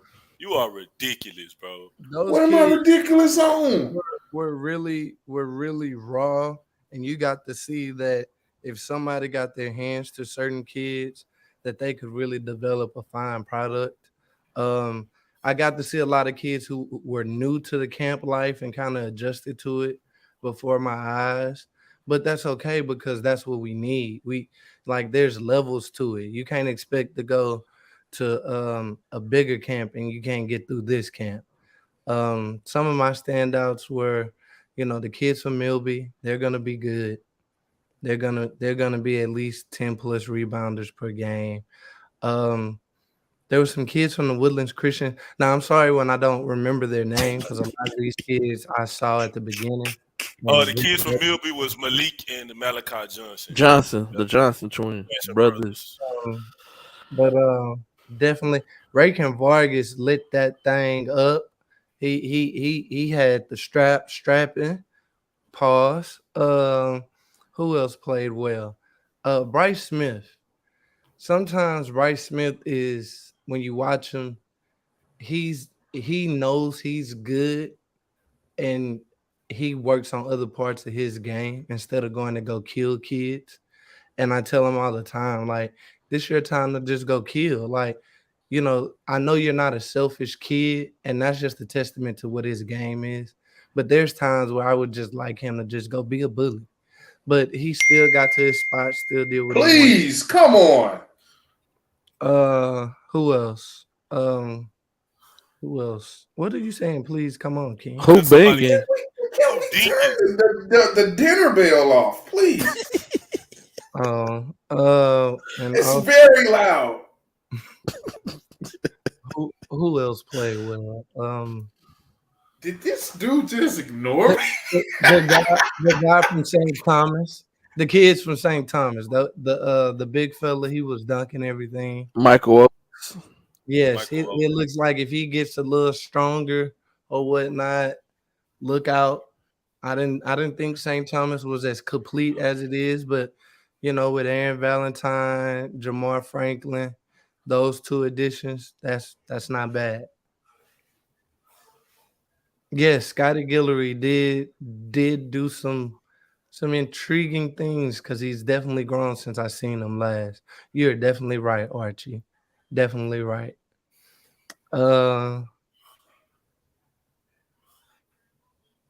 I don't know who the Verney kid is. Stoney Hadnot. Yes, he was definitely talking a lot of high class gym talk, and he was backing up the gym talk.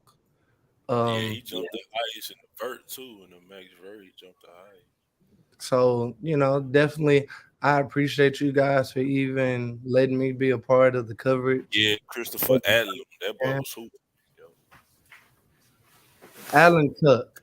Hey, This year, PSAT should be his defining moment. Like, I really think him playing the national schedule and national stage, he would, blossom because I think playing with T-Mac gave him all the confidence he needs. He already had the physical attributes. So now it's put it together and put it together consistently. Hey, that boy tried to go between the legs in the game. He was putting people in the rim. Yeah, Jason Scott played good too. That's everybody's great stock riser for Jason Scott. Like, he's had a hell of a last 4 weeks. Let's just be honest. Like, if he's not on your short list, you might need to short list him now. Definitely is an inside outside. He's not afraid to go get a bucket below the free throw line. And I think that's the biggest improvement from when I watched him this summer. He's a little bit more physical in the paint now as a big guard. Yeah, and everybody else that Arch name, I didn't get to see, but I know for sure. Hey, Christopher Adlam, that left hand kid from Houston Christian, he was doing his thing. That boy had about 27. I was like, is he gonna play over there, or is he young? He gonna play. He was on varsity last year. He'll start. He started last year. They got he got better though. He got better. They got Montana. They got him. They got Harrison Beacon. Shout out my shooter, Green Bean. They got Dom Sestero. Who else on that team? They kind of deep this year, huh? You think they learned from their lessons last year and can get over the hump? I don't know. What's the kid name from Pflugerville that came? It was a white kid from Pflugerville. I ain't No, he was from Port Neches Grove. Yeah, with the orange shoes, the one that jumped. He had hit like 7 threes in that last game. He went like 7 for 9. Hey, he gets buckets. He from Port Neches Grove. Port Neches, man. Hey, real quick. Go ahead. I really don't care if anybody feels away when I say it. I've watched G-Day over the last 4 or 5 years support child kids like none other. Like, I watched them support every organization unbiasedly, just always trying to help like none other. And I don't want to sound like that person that's not grateful, because we're always grateful. But there's sometimes I feel like we kind of get overlooked as far as what we bring to the city because we champion a lot of y'all kids' name. So now when I start seeing y'all tweet y'all kids slept on or whatever it may be, I'm just gonna ignore it because you didn't put your kids in the right positions for them to be seen. And I firmly believe that. Like I feel like the turnout was great, but it could have been greater for G Day for as much as he's done for the Houston community, and he's not even from Houston. It's easy for him to just call this a business and just make money off your kids. He doesn't. What he does is help your kids no matter the talent level, no matter the affiliation, no matter nothing. And next year I would just like the turnout to be a little greater. This year it's a first year event. I get it. Next year let's try to support where others support you. Eloquently said. Yeah. First year Houston event, but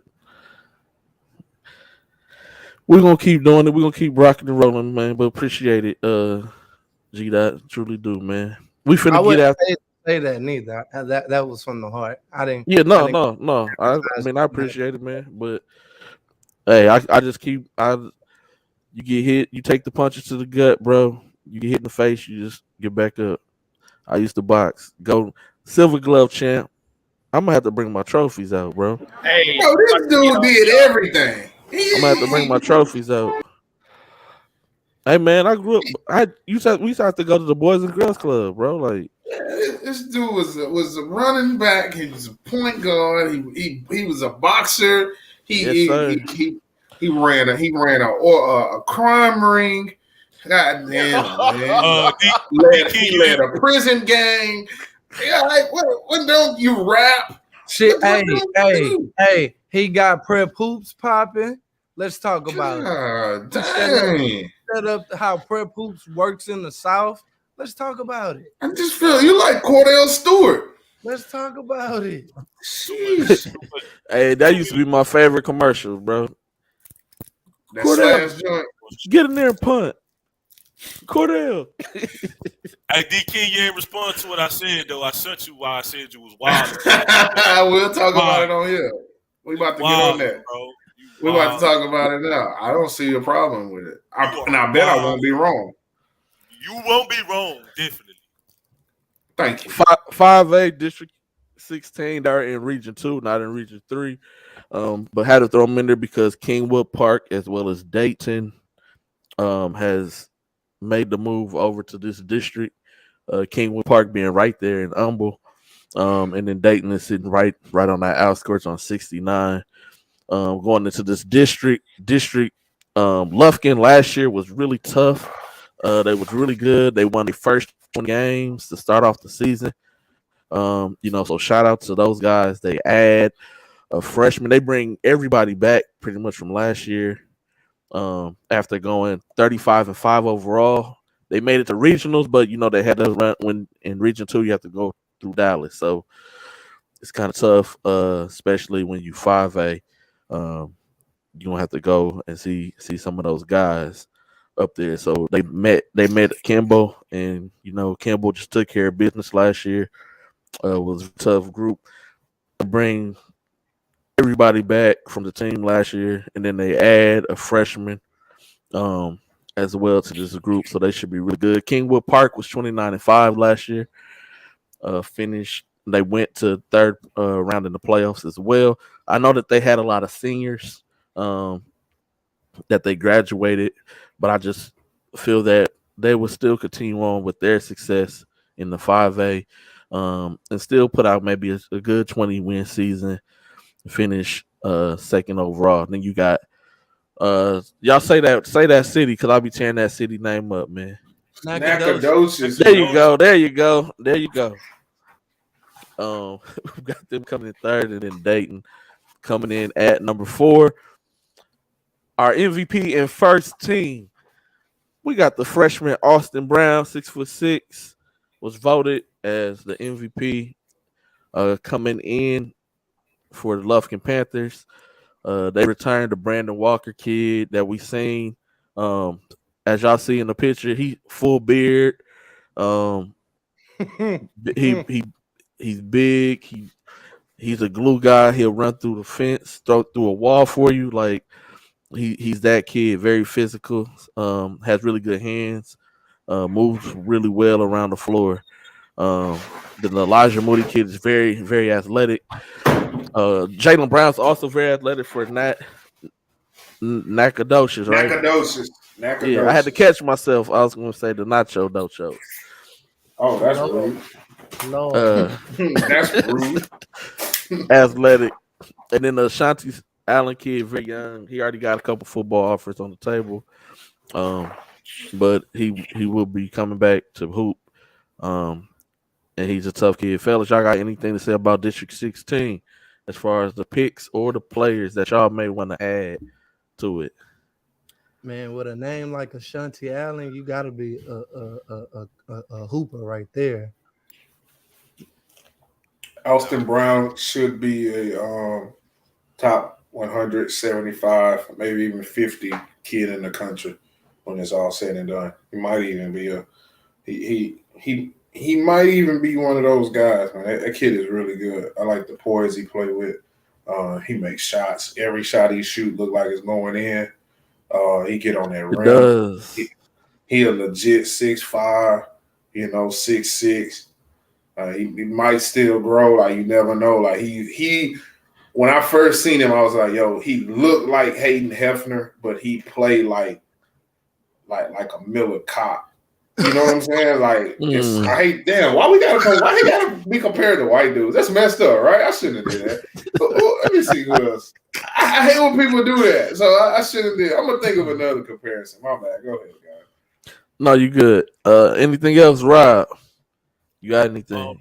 The Brandon Walker kid is a kid that I always talk about. Them type of kids is a kid that every team need to win and go deep in the playoffs. I seen them at the Super 16. I was very intrigued by him. He was doing some things down low and on the perimeter. Kind of reminded me of a little lesser version of a Willie Williams type of kid, man. Very physical with his body, play back to the basket, get tough rebounds, initiate offense. So it's going to be interesting to see how he helps Austin Brown ingratiate himself into high school basketball. And going to probably be like an enforcer for him. So, yeah. Woo, what a word, Rob. I like that word. That was nice. Graciously. On the Region 3, 5A, District 17, we got Barbers Hill coming in at number 1, Goose Creek Memorial number 2, Port Arthur Memorial at number 3, and Nederland at number 4. Nederland just always finds a way to get wins. They lose key seniors every year. And then the following year, just somebody steps up, gets a little bit better. And they always just find a way to finish somewhere with the top 4 in whatever district they in. As far as MVP goes, we got Bryce Smith. He was selected to win MVP of this district. You got Keandre Jones, who was the 5A state high jump champion on the track and field side of things. He's very athletic. Darion Williams from Goose Creek, Kendall Hillstock, a tough guard for Port Arthur, who should have a really big sophomore campaign. And then Caleb Knight is on the football field right now, but he can shoot that thing, and that's going to help Bryce and them out as far as Barbers Hill and them for their title contentions this year, District 17 5A. Fellas, what y'all got? Anything as far as district teams? Players? Bryce Smith was the unanimous MVP selection, too. The crazy part about this. Yeah, you picked them. Yeah, you picked them, DK. I was just kidding. JK. When I first started covering basketball, this district was opposite, right? Port Arthur Memorial was up top. Barbers Hill was the little brother that was throwing rocks at the throne. And Nederland was solid in the 2 spot. Now it has flip-flopped, and it's the other way around now. And it's Barbers Hills to lose. Yeah. I mean, Port Arthur Memorial, that's a great point you just made too, Gary, because I was just talking to G-Day about that. last week about when I first seen Bryce Smith as a sophomore when they was playing Manville. They was the 4th seed in the playoffs, and I think me and you talked. Gary, we was at that game together. That was at Deer Park. We went to that game together, and we was like, man, Barbers Hill could be good in another year or two. And it, like you said, it's crazy how like with Tyler Jackson leaving and put out the memorial, like now Barbers Hill, the top dog, they the hunted, man. But I love They have a great supporting cast as well. They have do. great guard play, and they do. can knock down a 3-ball. They scrappy. They will fight with you out here. They got another guard that's trying to get cleared too. By the way, Hippa. I ain't say no names, man. But yeah, the only thing that scares me about Barbers Hill, they're a little thin in the paint. They got 2 football kids though. They got me and Grayson in the paint right now. So if they could weather the storm for football, ooh, that's light. Hey, not too much now.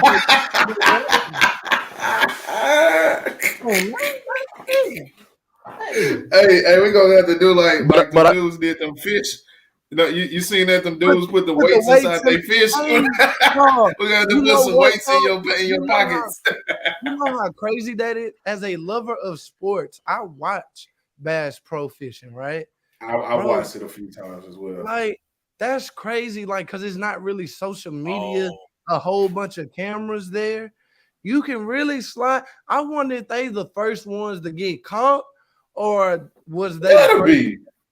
No. Like, I mean, I think people been doing this for years, though. I think boys been doing this for years, and they just the first ones to get caught. Throwing the little lead ounces in there and all. Yeah. Oh, yeah. Did you see them call the police on them boys in the parking lot? They are. That's like a federal crime or something.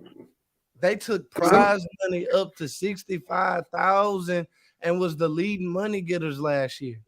I'd have moved to that's crazy. You'd have caught me in Britain. You'd have been like, "Hey, ain't that boy that was fishing?" I wouldn't have been sipping tea and crumpets. Like, only football I know is soccer on Sundays now. Like, you ain't lying. I'm still crying over the Queen. G-Day, what happened to that big kid that Barbers Hill had in TABC? He was playing this weekend at the Dawson Shootout. Wesley Wake, he's a freshman, 6'7". No, not him, not the freshman. The other one that we was talking to that he was playing. No, he got no. That's Clear Falls, the kid from Oklahoma. It was playing Barbers Hill. Okay. Yeah, that's the kid from Oklahoma. That's that. But I'm intrigued by this quote out the Memorial scene. Keandre Jones is an elite athlete. I'm intrigued. I'm intrigued by that quote out the Memorial team, and I think they can mess up some people's stuff. I ain't gonna lie. They may be able to make a push for number 2. This is like a grown man district right here, boy. Look at these pictures. I would not want to see them in the back alley nowhere. The MVP looked like he like one of the Disney Channel kids. Like he don't fit in this district, man. We got a couple goons, a couple beards, and then we got the dude from the Sweet Life with Zach and Cody. He don't fit. Hey, moving on to District 18, man. This is the district Goose Creek was a part of last year, but with the whole realignment, they moved, and Angleton moves into this district. We got Manville coming in number 1, Texas City at number 2, Angleton at number 3, and then Galveston Ball at number 4. Santa Fe and Friendswood had really good seasons last year. Santa Fe and Santa Fe. Yep. Yeah, they had a really good season last year. Went 25-10 overall, and so did LaPorte. But LaPorte was very senior heavy. I meant to say LaPorte, not Friendswood. LaPorte was very senior heavy, and they lost all them guys. But they do bring back a really young guy. He was a freshman last year. Probably led the team at 3-point. Yeah, led the team at 3-point shooting percentage and makes as well. So they bring him back as far as they'll have at least one score, but I don't know about the rest of the supporting cast over there. But we got Manville, Texas City, Angleton, and then Galveston Ball. As far as our picks go, of course, I said one. District MVP, Jamar McDowell. Then you got Clovis McCain. Will, see how y'all say that name. See if Freeney or see it. Well, I hear 3 different ways. I heard 2 different announcers on watching the football games call his name different names. That's Will. Yeah, Will.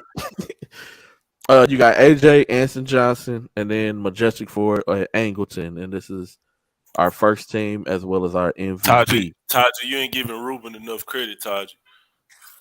Majestic Ford is the sleeper in this district because he can get a bucket for that Angleton team. I feel, but I like. I think y'all got my boy Will and that Galveston team too low. I think they could shoot for the second spot if things go right. Bring that back. Bring the district parents back again. The predictions. We had Manville first. I think I picked Manville before the Super 16. I don't like them. Ooh, Lord. Lord. I think you made your votes early. I went too early. I need to go back. I need to dub back. I got it out too quick. That was a quick vote. I like Texas City, man. I like McCain. And I like that big kid from what I see, even though I never see him play against like players. I never see it. But I think he has something he's something nobody else in that district have. You know, like he's a legit rim protector. He blocks some shots and he run really, really fast.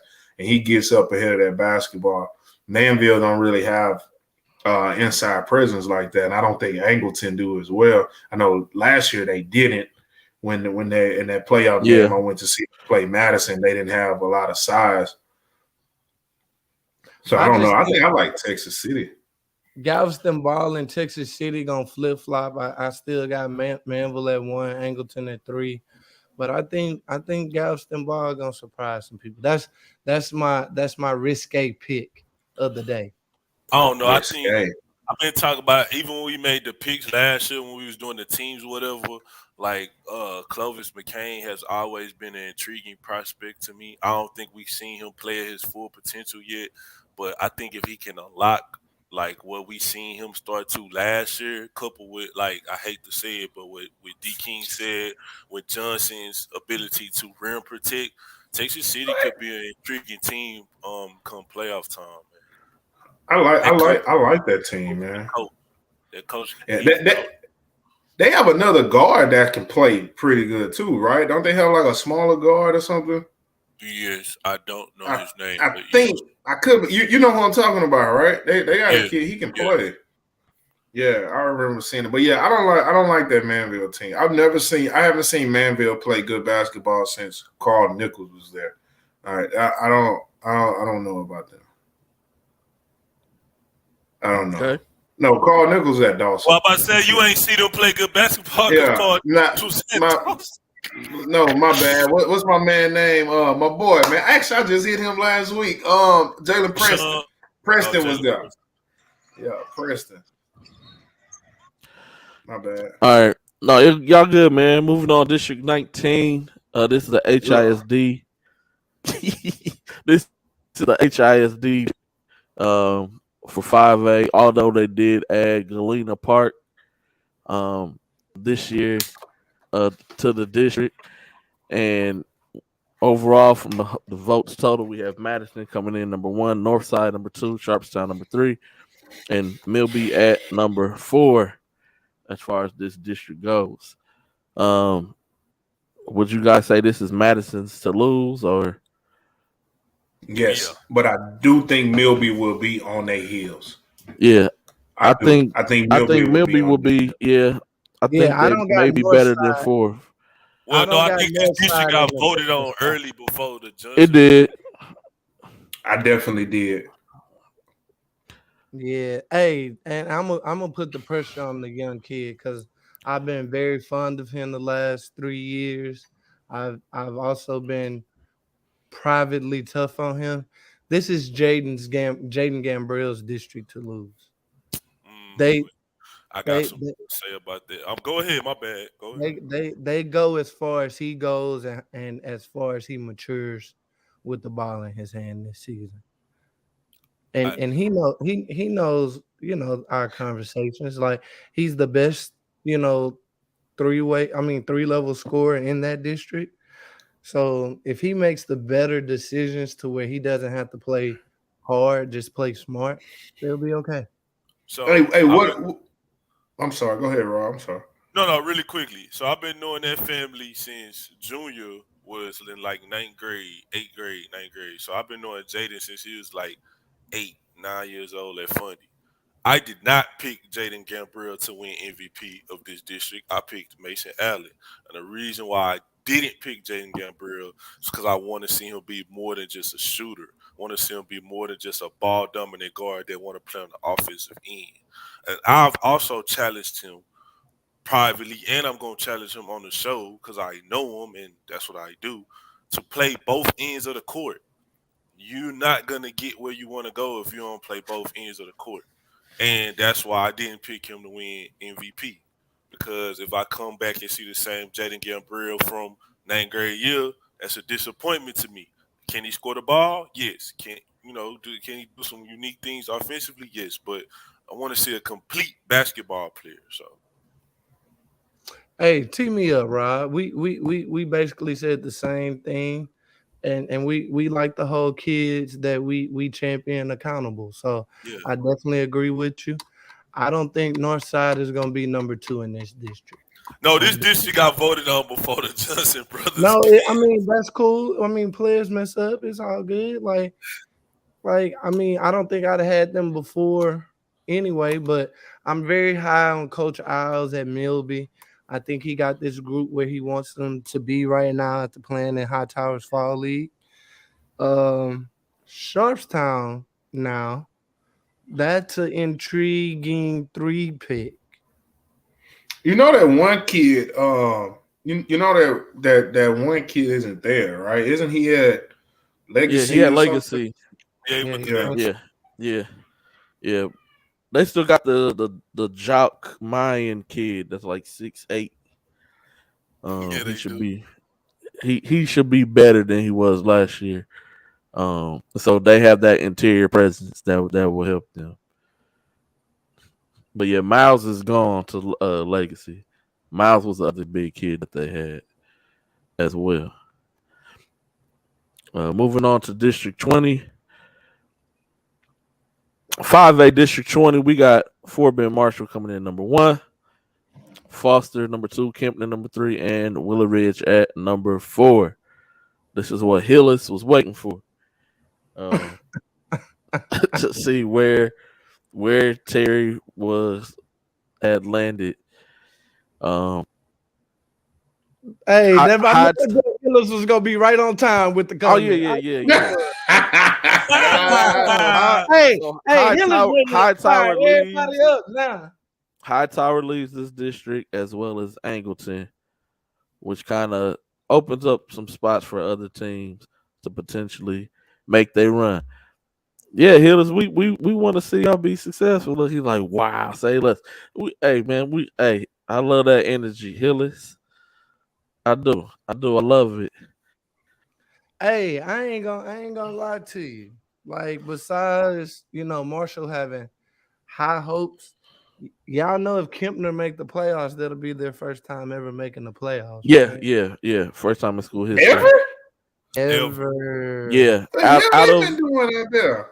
We kind of alluded to it last year when we thought they had it, but some other things happened, and what happened? Who Foster got to have number 2? Coach Farthery got some young guns? No, they have a kid named Jace Jones who should be really good this year in district. He's been playing really solid. And I think he's very athletic. He likes to play defense. So that he just brings that toughness. Oh, that's a Coach Farthery kid right there. Yeah, he loves to play defense. He wants to guard whoever the best player is on the other side of the ball. Sound like me. Hey, G-Day, is that new school gonna play varsity the first year opening in this district? Is Randall gonna play varsity? Yes. Yeah, Randall Okay, is playing varsity this year. that's cool. Hella far. That's cool. Far as hell, man. Yeah, Yeah, we went out that's there cool. for a playoff game. Yeah, that's that school we went out to for that Booker T. Yeah, Yates playoff Yeah. game. yeah, bro. Somebody asked me to record out there. My GPS said an hour and something. I was just like, What's the oh. Yeah, name of it's that in school? Randall. Randall. Randall High School. That's where LJ Daddy coached football at with his little brother, King. No, he don't, boy. He No, that's coaches No, Royal. Royal. No, Oh, they that's Royal. Royal. Royal. They both far. But Royal is like right outside of Katy, like right outside of Katy Mills. Well, like 15 minutes from Katy Mills. So I get damn, on that's the far. other You're side right. of 99. Yeah, that's far. You're right. My bad. Look at that boy Mo City Low out there. Another unanimous district MVP. So Hey, district that boy- MVP for District 20, Jalen Lowe. Running mates for first team, we got Jace Jones. As I said, that kid's gonna have a really solid season. Chris Catchings, if he buys in fully to the role and become the Robin to Jalen Lowe's Batman, they could be really tough combo. Then you have Jordan Day coming back for his senior season, 2-time first team all district for Willow Ridge. Tough guard, likes to get downhill. And then you have Donovan Fierce who can shoot the ball as well. Shooter. Oh, Donovan Fierce. I like Donovan Fierce. He can shoot that he thing. looked good at the prospect combine today. He looked good when I seen him at a couple camps, but I talked to him. He don't want to do anything that involves him putting that thing on the floor. You know, like he wasn't trying to dribble that ball for nothing, man. But he know his role, King. He know what he good at. yeah, that's cool. But like he should be a kid that can he got long on. He should be able to get into some pull-ups. You know, like he didn't finish well. He missed a lot, but I actually like him.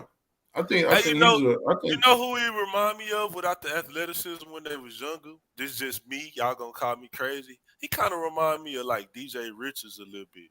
Like how DJ I feel you. how DJ Richards was coming in trying to like feel himself out when his body was kind of like that's how Donovan remind me of. Like I feel like he gonna turn the corner at some point and just take off. Because I was watching him today and he was making moves. He was making good moves. I'm just like, if he'd have took one step closer, you know what I'm saying? But he can shoot that thing, though. He can do that. Hey, Chris Catchings is my defensive player of the year nominee. You did say that. Somebody else? Yeah, you said that 5A, yep. Hey, that is my defensive player. He got it. Of and course then he had that, Taji. No, Basin is good. No, shout out to Coach Basin, man. That's my guy. We seen him at TABC. That's my guy. And I want to give Coach B more props because I love it when a team runs the 1-3-1. I like to think of myself as a 1-3-1 extraordinaire, and they do a good job. They do a real good job at how they disguise they look when they get into it, and that's a lot of the 1-3-1. Like, can you disguise it to make the point go and not know that you in it? I got a question for all y'all. Do Marshall go undefeated in this district? Hell no. I think they do. No. Hell yeah. Yeah, I think they do.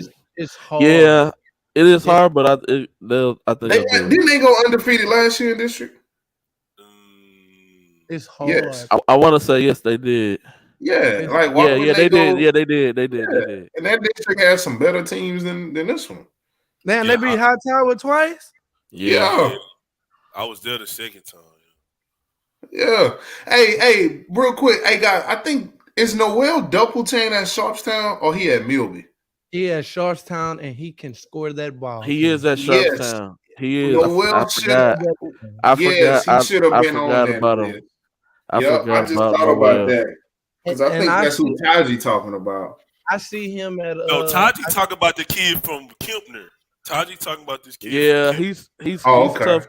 Noel Ike that made first team passer. Yeah, he's tough too. Yeah, I see Duple chain that Bel Air foul ball. That boy come with his tool bag every day Hey, and what go. school did he go to last year? Westbury Creek? Yeah, he was at Mm-hmm. Westbury Christian with Oh, Gibson. yes. Okay, yeah, that is. Okay, yes. Yeah. Yes. My bad, baller plug. No, you good. No, you good. Ooh, this a District 21. Ugh. That's a tough. ah, uh, we got Lake Creek coming in first, A&M Casade second, College Station third, at Montgomery number 4. As far as district MVPs, we got Braden Biggett. Been picking up a lot of Division II offers. As far as the MVP, you got Kevin Holmes Jr. He has a big time football offers. A couple of big football offers, I should say. Very athletic, can jump out the gym. Got to watch him play last year a couple times. He's an exciting player to watch play on the basketball floor. Just his athleticism alone in this district is going to be tough. He was first team last year as well. Who is that? Kevin Holmes Jr. He got a rudder. Holmes? The Okay. team wasn't that good, but he's the type of guy flying through the air, dunking on people. That sound like me. And he be getting the crowd riled up, even though they be losing the game. Dang, that's tough. It is. It is. Call that boy P Diddy of basketball. Take that. Jet Sutton, 6 foot sophomore guard. That's a cool ass name. My bad, G-Day. That's a cool ass Jet Sutton. Damn. Over at Lake Creek as well with Braden Biggett. Should be solid. Justin Gooden from A&M Consolidated. He was there. Him and Zion Ali last year was kind of the 1-2 combo. Zion Ali is gone. So Justin Gooden will step up, be the leader of the team this year. And then the Brandon Beavers kid, this kid has a track and field scholarship to Florida State, I want to say. That he's already accepted and took. But he can shoot the ball really well. He's at the Magnolia School, and it just cross country or something, or just he run long distance. Yeah. Oh, okay. Yeah, that's dope. Yeah. Yep. My boy Charlie Hurd in the building. What's up, man? Coach Hurd on the feed. CMFH. Oh, I see him. Yeah. Hurd, hey, man. Taji said that Marshall won't have a game within 10 points. So I pulled up their schedule. Yeah, within their district. Yeah. Within district. Okay, yeah. Okay. Because they got a couple really good non-districts. They got Bush, which should be really interesting. I think they play Side Creek. I don't see the Side Creek on here, but I see Beaumont United on a Saturday. And then they play Seven Lakes as well, December 1st. Fort Bend, Bush, High Top. That's all they have on Max Prep right now. December 1st is the Katy round robin thing at 7:00. They played that at Seven Lakes. They turned the Katy tournament into a round robin type of thing. Really? Hey, son, let's keep it a buck. How far? What is good enough for Marshall with what they got and being able to get out of 5A? That's what I'm saying. It's state of bus, huh? It's state of bus. Anything less than state is a bus in 5A. That 5A Region 3 will be tough because you still got Colleen Ellison, and them boys is tough. Yeah, they are. They got somebody a couple weeks ago. They beat a Tascasita. Yeah. Mm-hmm. When? What's the question I want to ask? I'm pulling for Marshall. Would they get to Dallas Madison 4A? No, Madison 3A. Kimball's 5A, right? Yeah, Kimball's 5A. Faith Family's 4A. It would be 5A. It would be the Barbers Hill or Colleen Ellison to get out of the region type. So that's who they would see before they get on the road to San Antonio. Yeah. They gotta go through Colleen Ellison. Yeah. Okay. Hey, yeah, I know Killeen tough in a lot of sports because they get a lot of expat kids, army kids. Man, Say, wait on 6A documents. Hold on. Hold Hey, on. but don't Documents, spam. Fed. Jamira Keller looked like a linebacker on the basketball court, bro. Oh, yes, he do. Yes, he do. What you said, Rob? No, I said Marshall do got a game against Side Creek though. They got a game against Side Creek. Yeah. Mississippi, yeah. No, that's good. No, Killeen always had talent, man. Always had talent. I lived in Killeen I went to Shoemaker for 2 years when I stayed with my dad. So they always had talent. Ellison had some dudes. Ellison had a dude named Zach. Man, I can't remember. Zach Williams or something. He went to Rice. He was like starting point guard at Rice for 4 years and stuff. They had some players, man. They had some players. Yeah, Miss Smith, y'all should be in the mix for regionals, man. Y'all should. Barbers Hill going to regionals? They have the opportunity, man. 5A is open. That 5A? It's open. Yeah. Like if I was a kid and I was transferring, 5A would have been the easy clip. Like with Pato gone and all them, with them people gone, like 5A is wide open. Yes. See, that's how you know boys didn't do no research out here. I didn't. Okay. I'm not talking about you. I'm not talking about I was just messing with you, man. But those are our 5A district picks as well as first teams MVP. Next week we doing 6A Region 2. Oh yeah, it's United League. Nimitz is up in there. Nimitz is in Region 2. That's it? No, we gotta do 6A Region 3 too. Well, that's for the following week. Region 3 so big. But next Sunday we doing 6A Region 2. So that's District 13 through 16. Eisenhower. Hey, that boy Taji wild for that. say coaches was out here not worried about the stipend. They was just happy BMT left. That's crazy. Yeah, so it's gonna be interesting. So y'all make sure y'all get y'all picks in for the 6A Region 2. Oh man, you coming on the show next week. Hey, man, get out of here, man. I know Taji already been. We're gonna make Taji a guest on the show again. So he can't miss the show, man. Clemens is in Region 3 documents. Man, who is documents, man? That's bothering me, man. Hey, that's federal. Hey, that's either Chooks or Divine. That's got to be one of them out here. Divine ain't on the internet. You are not. Dude ain't on no internet. You ain't lying, bro. Hey, he's a different type of savage. Yeah, he's somewhere watching basketball highlights. Ugo. Hey, what's the score of that Montverde game? Somebody watching it right now? No, I'm not watching. Basketball.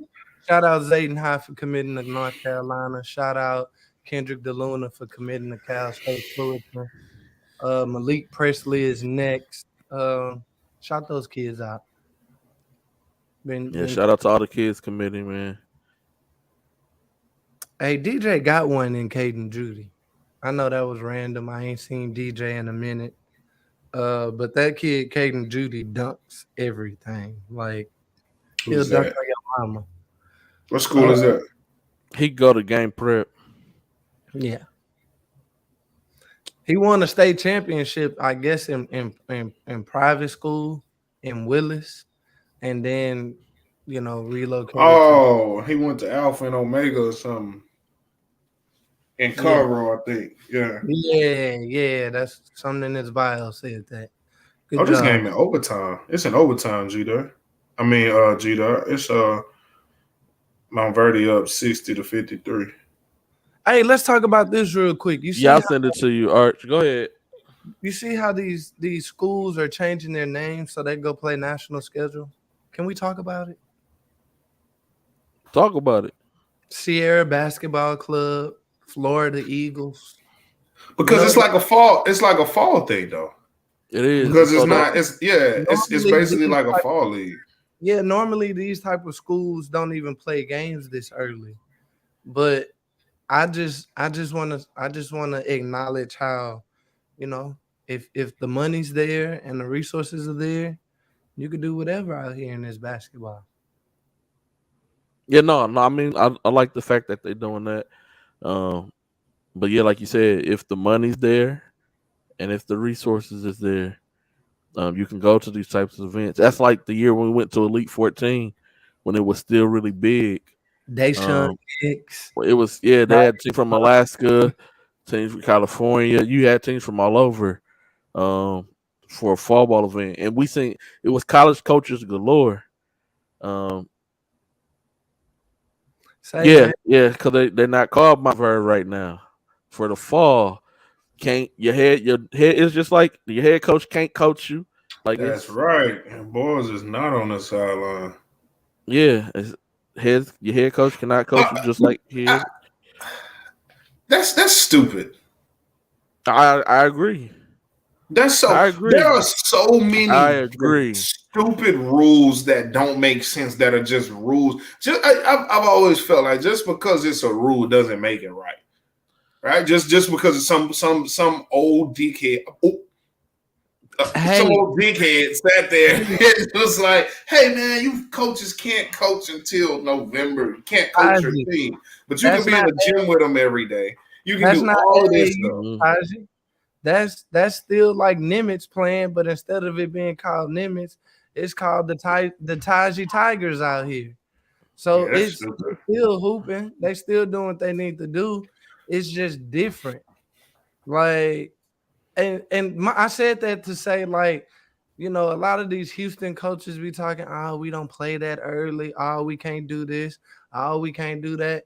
Well, if you want to keep your kids, you better start being creative. Like y'all do all this ducking PJ at Legacy, ducking PSAT, and afraid of them taking your kids. Meanwhile, the good teams from other states is taking your kids because they being more creative than you guys. Like I see you So trying to block. what team is? Oh, are they playing Compass? They Yeah, playing Arizona, yeah, but they since play Arizona. Compass isn't regulated by the Arizona, I don't think they had to change their name. Only certain schools really had to change their name. I don't think Compass was one of them. I could be wrong, but I don't think they're like a high school with no federation. They can't see you. You can walk behind me, Shayla. Yeah. But no, a lot of people, like Taji said, like they're not allowed to play them. Like it's against their district rules. Like you That's what I'm cannot, saying. you That's can't do goofy. it. That is the goofiest thing in the world. Like, guess what? You don't play them, and them kids still leave. So you might as well get better. That's just my opinion. I know it could be some middle ground somewhere in there, but I just want to acknowledge how the national schools are doing it, and we could do the same thing. Duncanville went on a tour for a year. They Like went on a tour. like they did that preseason tour last year. They hit Houston, Austin, San Antonio, and beat everybody ass, and then won state. Like that's how you do it. Be creative. Be willing. You also have to have the support of your athletic directors and stuff in your school, like because that type of And stuff this, it costs. Yeah, yeah, see what I'm saying? Like it costs. So you got to have all that behind you. Like Taji can't go and just do that by himself. He has to have like Right? backers and like people who feel people in the school and that feel like athletics is important. Like that's something they want to invest in because if not, it ain't gonna happen. and this too. You gotta have them dudes to play that type of schedule. Them teams ain't gonna play. Them teams ain't gonna play no regular smegulas, bro. If you bring them in, they will. They're not gonna book you for a home game, but if you bring them in, coaches love to come to Houston when it's cold in they state. Yeah, but you gotta They love that. That's why I said bring them in. you Don't gotta we're pay. Yeah, you gotta pay not gonna them. speak on that. We're not. Hey, Houston had a money Bates doing the panorama. He had that fire on him too. Hey, we got to end the show, bro. Hey, before we get canceled, hey, we gonna lift up our young Black Michigan brother out here. Hey man, it happens, man. Stuff happens, man. It ain't that big of a deal. Hey man, yeah. We just had a kid at state championship. Same man. Same situation, man. Did you see my boy Duncan though? He dunking on the managers. Everything is all right when you win. Who? Don't say the name. I ain't gonna say nothing. You got the. Yeah. My bad. But did y'all pay it forward this week, man? Bro. Yeah. I bought Rod dinner today. Ghetto dinner in the gym. Them Frito pies was busting, huh, Rod? Yeah, they was. I couldn't get no Frito pie. I had to record. I didn't want my stomach to be acting up on the sideline. Prospect Park must have started going down and burnt off, man. Hey, Ant was on the happy hour drinks out here. Did that interview and was gone. Yeah, hey, man, y'all make sure tune in to ESPN tomorrow, man. What's tomorrow? Nobody trying to watch no Chargers, man. I was about to say, y'all play Denver? G-Day, I was waiting for you to say that because I heard you bromancing D King talk about the Jets have a great season. I gotta give it up. You don't never want to show props to nothing that's going. I heard him. You hear him, Gary? I did. I said the Jets was having a good season, bro. What I text you about your quarterback at the But the Jets don't never have a good season. That's true. We've had some. Some give them credit. That's like the Lions. What I say about Justin Herbert at the beginning of Detroit, we ain't been to the playoffs since the 90s, bro. Barry Sanders is not walking through the door. Y'all fun to watch, though. It don't look like Aaron Rodgers walked through the door today neither, G-Day. Why you over there saying slick stuff? If we win tomorrow, we're going to have the exact same record as you. So let's stop. What is that good? Is that saying a lot about you? Yes, because considering the way you spoke on us. Yes, because we got 5 Pro Bowlers on IR right now. Yeah, that is good. That's and my quarterback. And my quarterback playing with 6 broken ribs for the last 3 or 4 weeks. So, that's real. I'm just saying. Bro, you only into excuses when they help you out. When we lost to Alabama, I said it was a bogus call. 1 point. I said it was a bogus call that they gave. Did you win? You started yelling. Did you win or did you lose? Was it a W or was it a L? Hey, that's untrue. You guys can go back and watch episode 2 of season 3 before D King entered. I said Texas got cheated. That was a bogus safety, bogus roughing the passer call so that Texas wouldn't win. I said that. So that is untrue. But y'all are not good though, because y'all did not look good against UTSA, and you barely beat Iowa State by 3. So, but I'm not finna do this. Listen, winning is hard. We're in top a really. 10, I know we win a lot now. That's top okay. 10, listen, what's y'all schedule? Y'all got LSU? Y'all got LSU coming up. We play all the West teams coming up. LSU, Alabama, Arkansas, Texas A&M, Mississippi State. We finna play all of them. Y'all play Tennessee? No, they're in the East. Tennessee in the East? Oh, wait. Tennessee in the East? Yes, they play Georgia. I thought Tennessee was in the West. So that wasn't a division. That wasn't a division loss for Alabama yesterday. It was a division loss because it's still within the SEC, but it was no. But I'm saying in the East. Oh no! That wasn't an East-West loss. No, yeah, because Tennessee. So Alabama can still go to the championship game. Possibly. Because Georgia and Tennessee gonna have to play each other, and if Alabama beat, so if Alabama win out, and if Tennessee lose to Georgia, then they done probably. Pretty much done, yeah. Because I don't see Georgia losing the SEC game. That's stupid, bro. I don't like that. Hey, because that favors Alabama because they in the weaker division. I don't like that shit. Do you think the East is who's the second best team in the West of the SEC? These Can days, you don't know? It's been us. It's been us these days. The last 4 or 5 years. Yeah, Ole Miss has been quietly. Yeah, I ain't gonna lie. Mississippi State.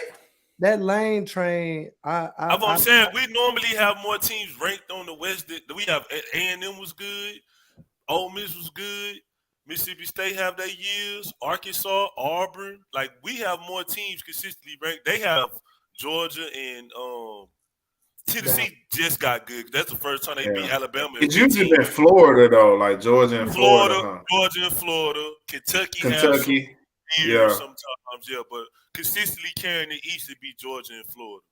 And usually Auburn is always ranked usually, but they ain't been ranked since they 5 years. That's what I'm saying. You got Auburn, you got Alabama, Ole Miss. Auburn shouldn't be good because what's that coach that they had? Who was that coached that who? Brian Harsin is there now. Gus Malzahn. He's at UCL. Who was there before? It was one. Which one was there before him? That coach Cam Newton. That was Gus Malzahn. What's the one that's a politician now? He a racist. That's Tommy Tuberville. That was him before Gus. Yeah. Tuberville was okay. I thought I wasn't tripping. Tommy Tuberville is a certified piece. Oh, he wear a bed sheet. Tommy Tuberville left Ole Miss to go to Auburn. He coached Deuce McAllister at Ole Miss in 97, 98. All that. He got that good old fashioned, the good old boys racism in him. Oh, but he had the ER on the end of that thing and probably say it with his chest. Oh my God, I know it. Drinking moonshine out the mason jar out here. Oh yeah. Oh my God. Oh, yeah, man. As we prepare to wrap it up, man, make sure y'all pay it forward, man. To somebody somewhere. You never know who going through what. So just pay it forward, man. It don't always have to be something monetary either. It could be anything. You winning your fantasy league game? No, man. I was trying to get boys to pay it forward to me. Oh yeah, pay it forward. Pay it forward, man. Damn, my light in the way, man. D-King, you gonna win though. D-King, you gonna win. My fantasy? Yeah, because Eckler I know. All my dudes play tomorrow. Eckler and Sutton. Yeah, you gonna win. Before we go, one more thing. That little baby jam. Yes, sir. I ain't heard it. Yes, sir. And I'm not a little baby fan. I'm gonna find a picture and put that little baby up of Ant on the ground. Hey, somebody said the Rico Chargers got little baby saying nursery rhymes in his raps. They don't want to say nothing. Oh, Bird won. Chris had 15. Yeah, they won. I'm glad you supporting the EYBL podcast. We appreciate you every time. That boy said the EYBL podcast, man. This is not no EYBL podcast. No EYBL podcast, man. That's what Chad said. They said we was the EYBL cast. Man, Chad was talking crazy, man. Chad talking crazy. To all my teachers, man, make sure y'all get some rest. We got a long week. We got to work all 5. Well, I got to work all 5 days. I don't know about the rest of the districts, but all 5 days, man. So y'all, it sounds like a regular work schedule. But you don't understand. That's beyond regular. A regular work schedule in the classroom, man. Hey, my sister off tomorrow though. Aldine off. Go to Aldine. Get your 2 days. That is true. Somebody is another district off Monday. Yeah. That's tough. That's crazy. Shout out to those districts that's off on Monday. Hey, I know we finna end. Tennessee threw their old post in the river and then asked for a GoFundMe to go get another one. Hey, you see how many people was in that stadium? They don't need no money. They took the goalpost to the Tennessee River and threw it in the river. That's privilege at its finest. I told boys like, look, you could take the goalpost, just leave it downtown. We'll come pick it up at 6 in the morning. They threw it in the river like it was gonna float. Like Hey, it was gonna. the commentator said that though. He said that thing finna go to the Tennessee River. That's why they took it and threw it in. They must have did that. They must have The did that Tennessee before. River in walking distance of the stadium? That's crazy. Man, do you know how much liquid courage them people had to walk wherever the Tennessee River was? Give a damn. Hey, mentioning that, while that was going on, while I was watching that, we had a great time at OVO Koozie. Shout out to everybody that was in existence. G-Day and King, I got a story to tell y'all. Wait till y'all. Hey, I didn't get home till 5 a.m. Hey, them And boys had a hangover. That's not because my night went like hangover. No. You my night went more like nursing back to life out here. But we're not gonna get too much of it on air. Wow. Hey, shout out Lil Coos, who recovering from his surgery in the hospital right now. I just always want to big up, because I know how that is. It's hard as a family. And PJ helped so many other people's kids. But right now, can we just lift up his kid? Because he had surgery. He all good. But, that's one good organization, person, family. Shout out to them. Excellent birthday party. Shout out Dre McDonald for the one time. I had to give out a couple of Southside G passes. Had to make sure boys were safe on this side of town. Southside G passes. This guy here, man. Hey man, had to make sure boys were safe in the neighborhood. So yeah. Wrap this up and get up out of here, G-Day. Yeah, man. Appreciate everybody for tuning in. Make sure y'all tune in next week. Next week we will go on time next week. We ain't gonna go 3 hours. Region 2, 6A. Next week, be prepared. Be ready for all the comments, all the backlash. All right. We out. Welcome.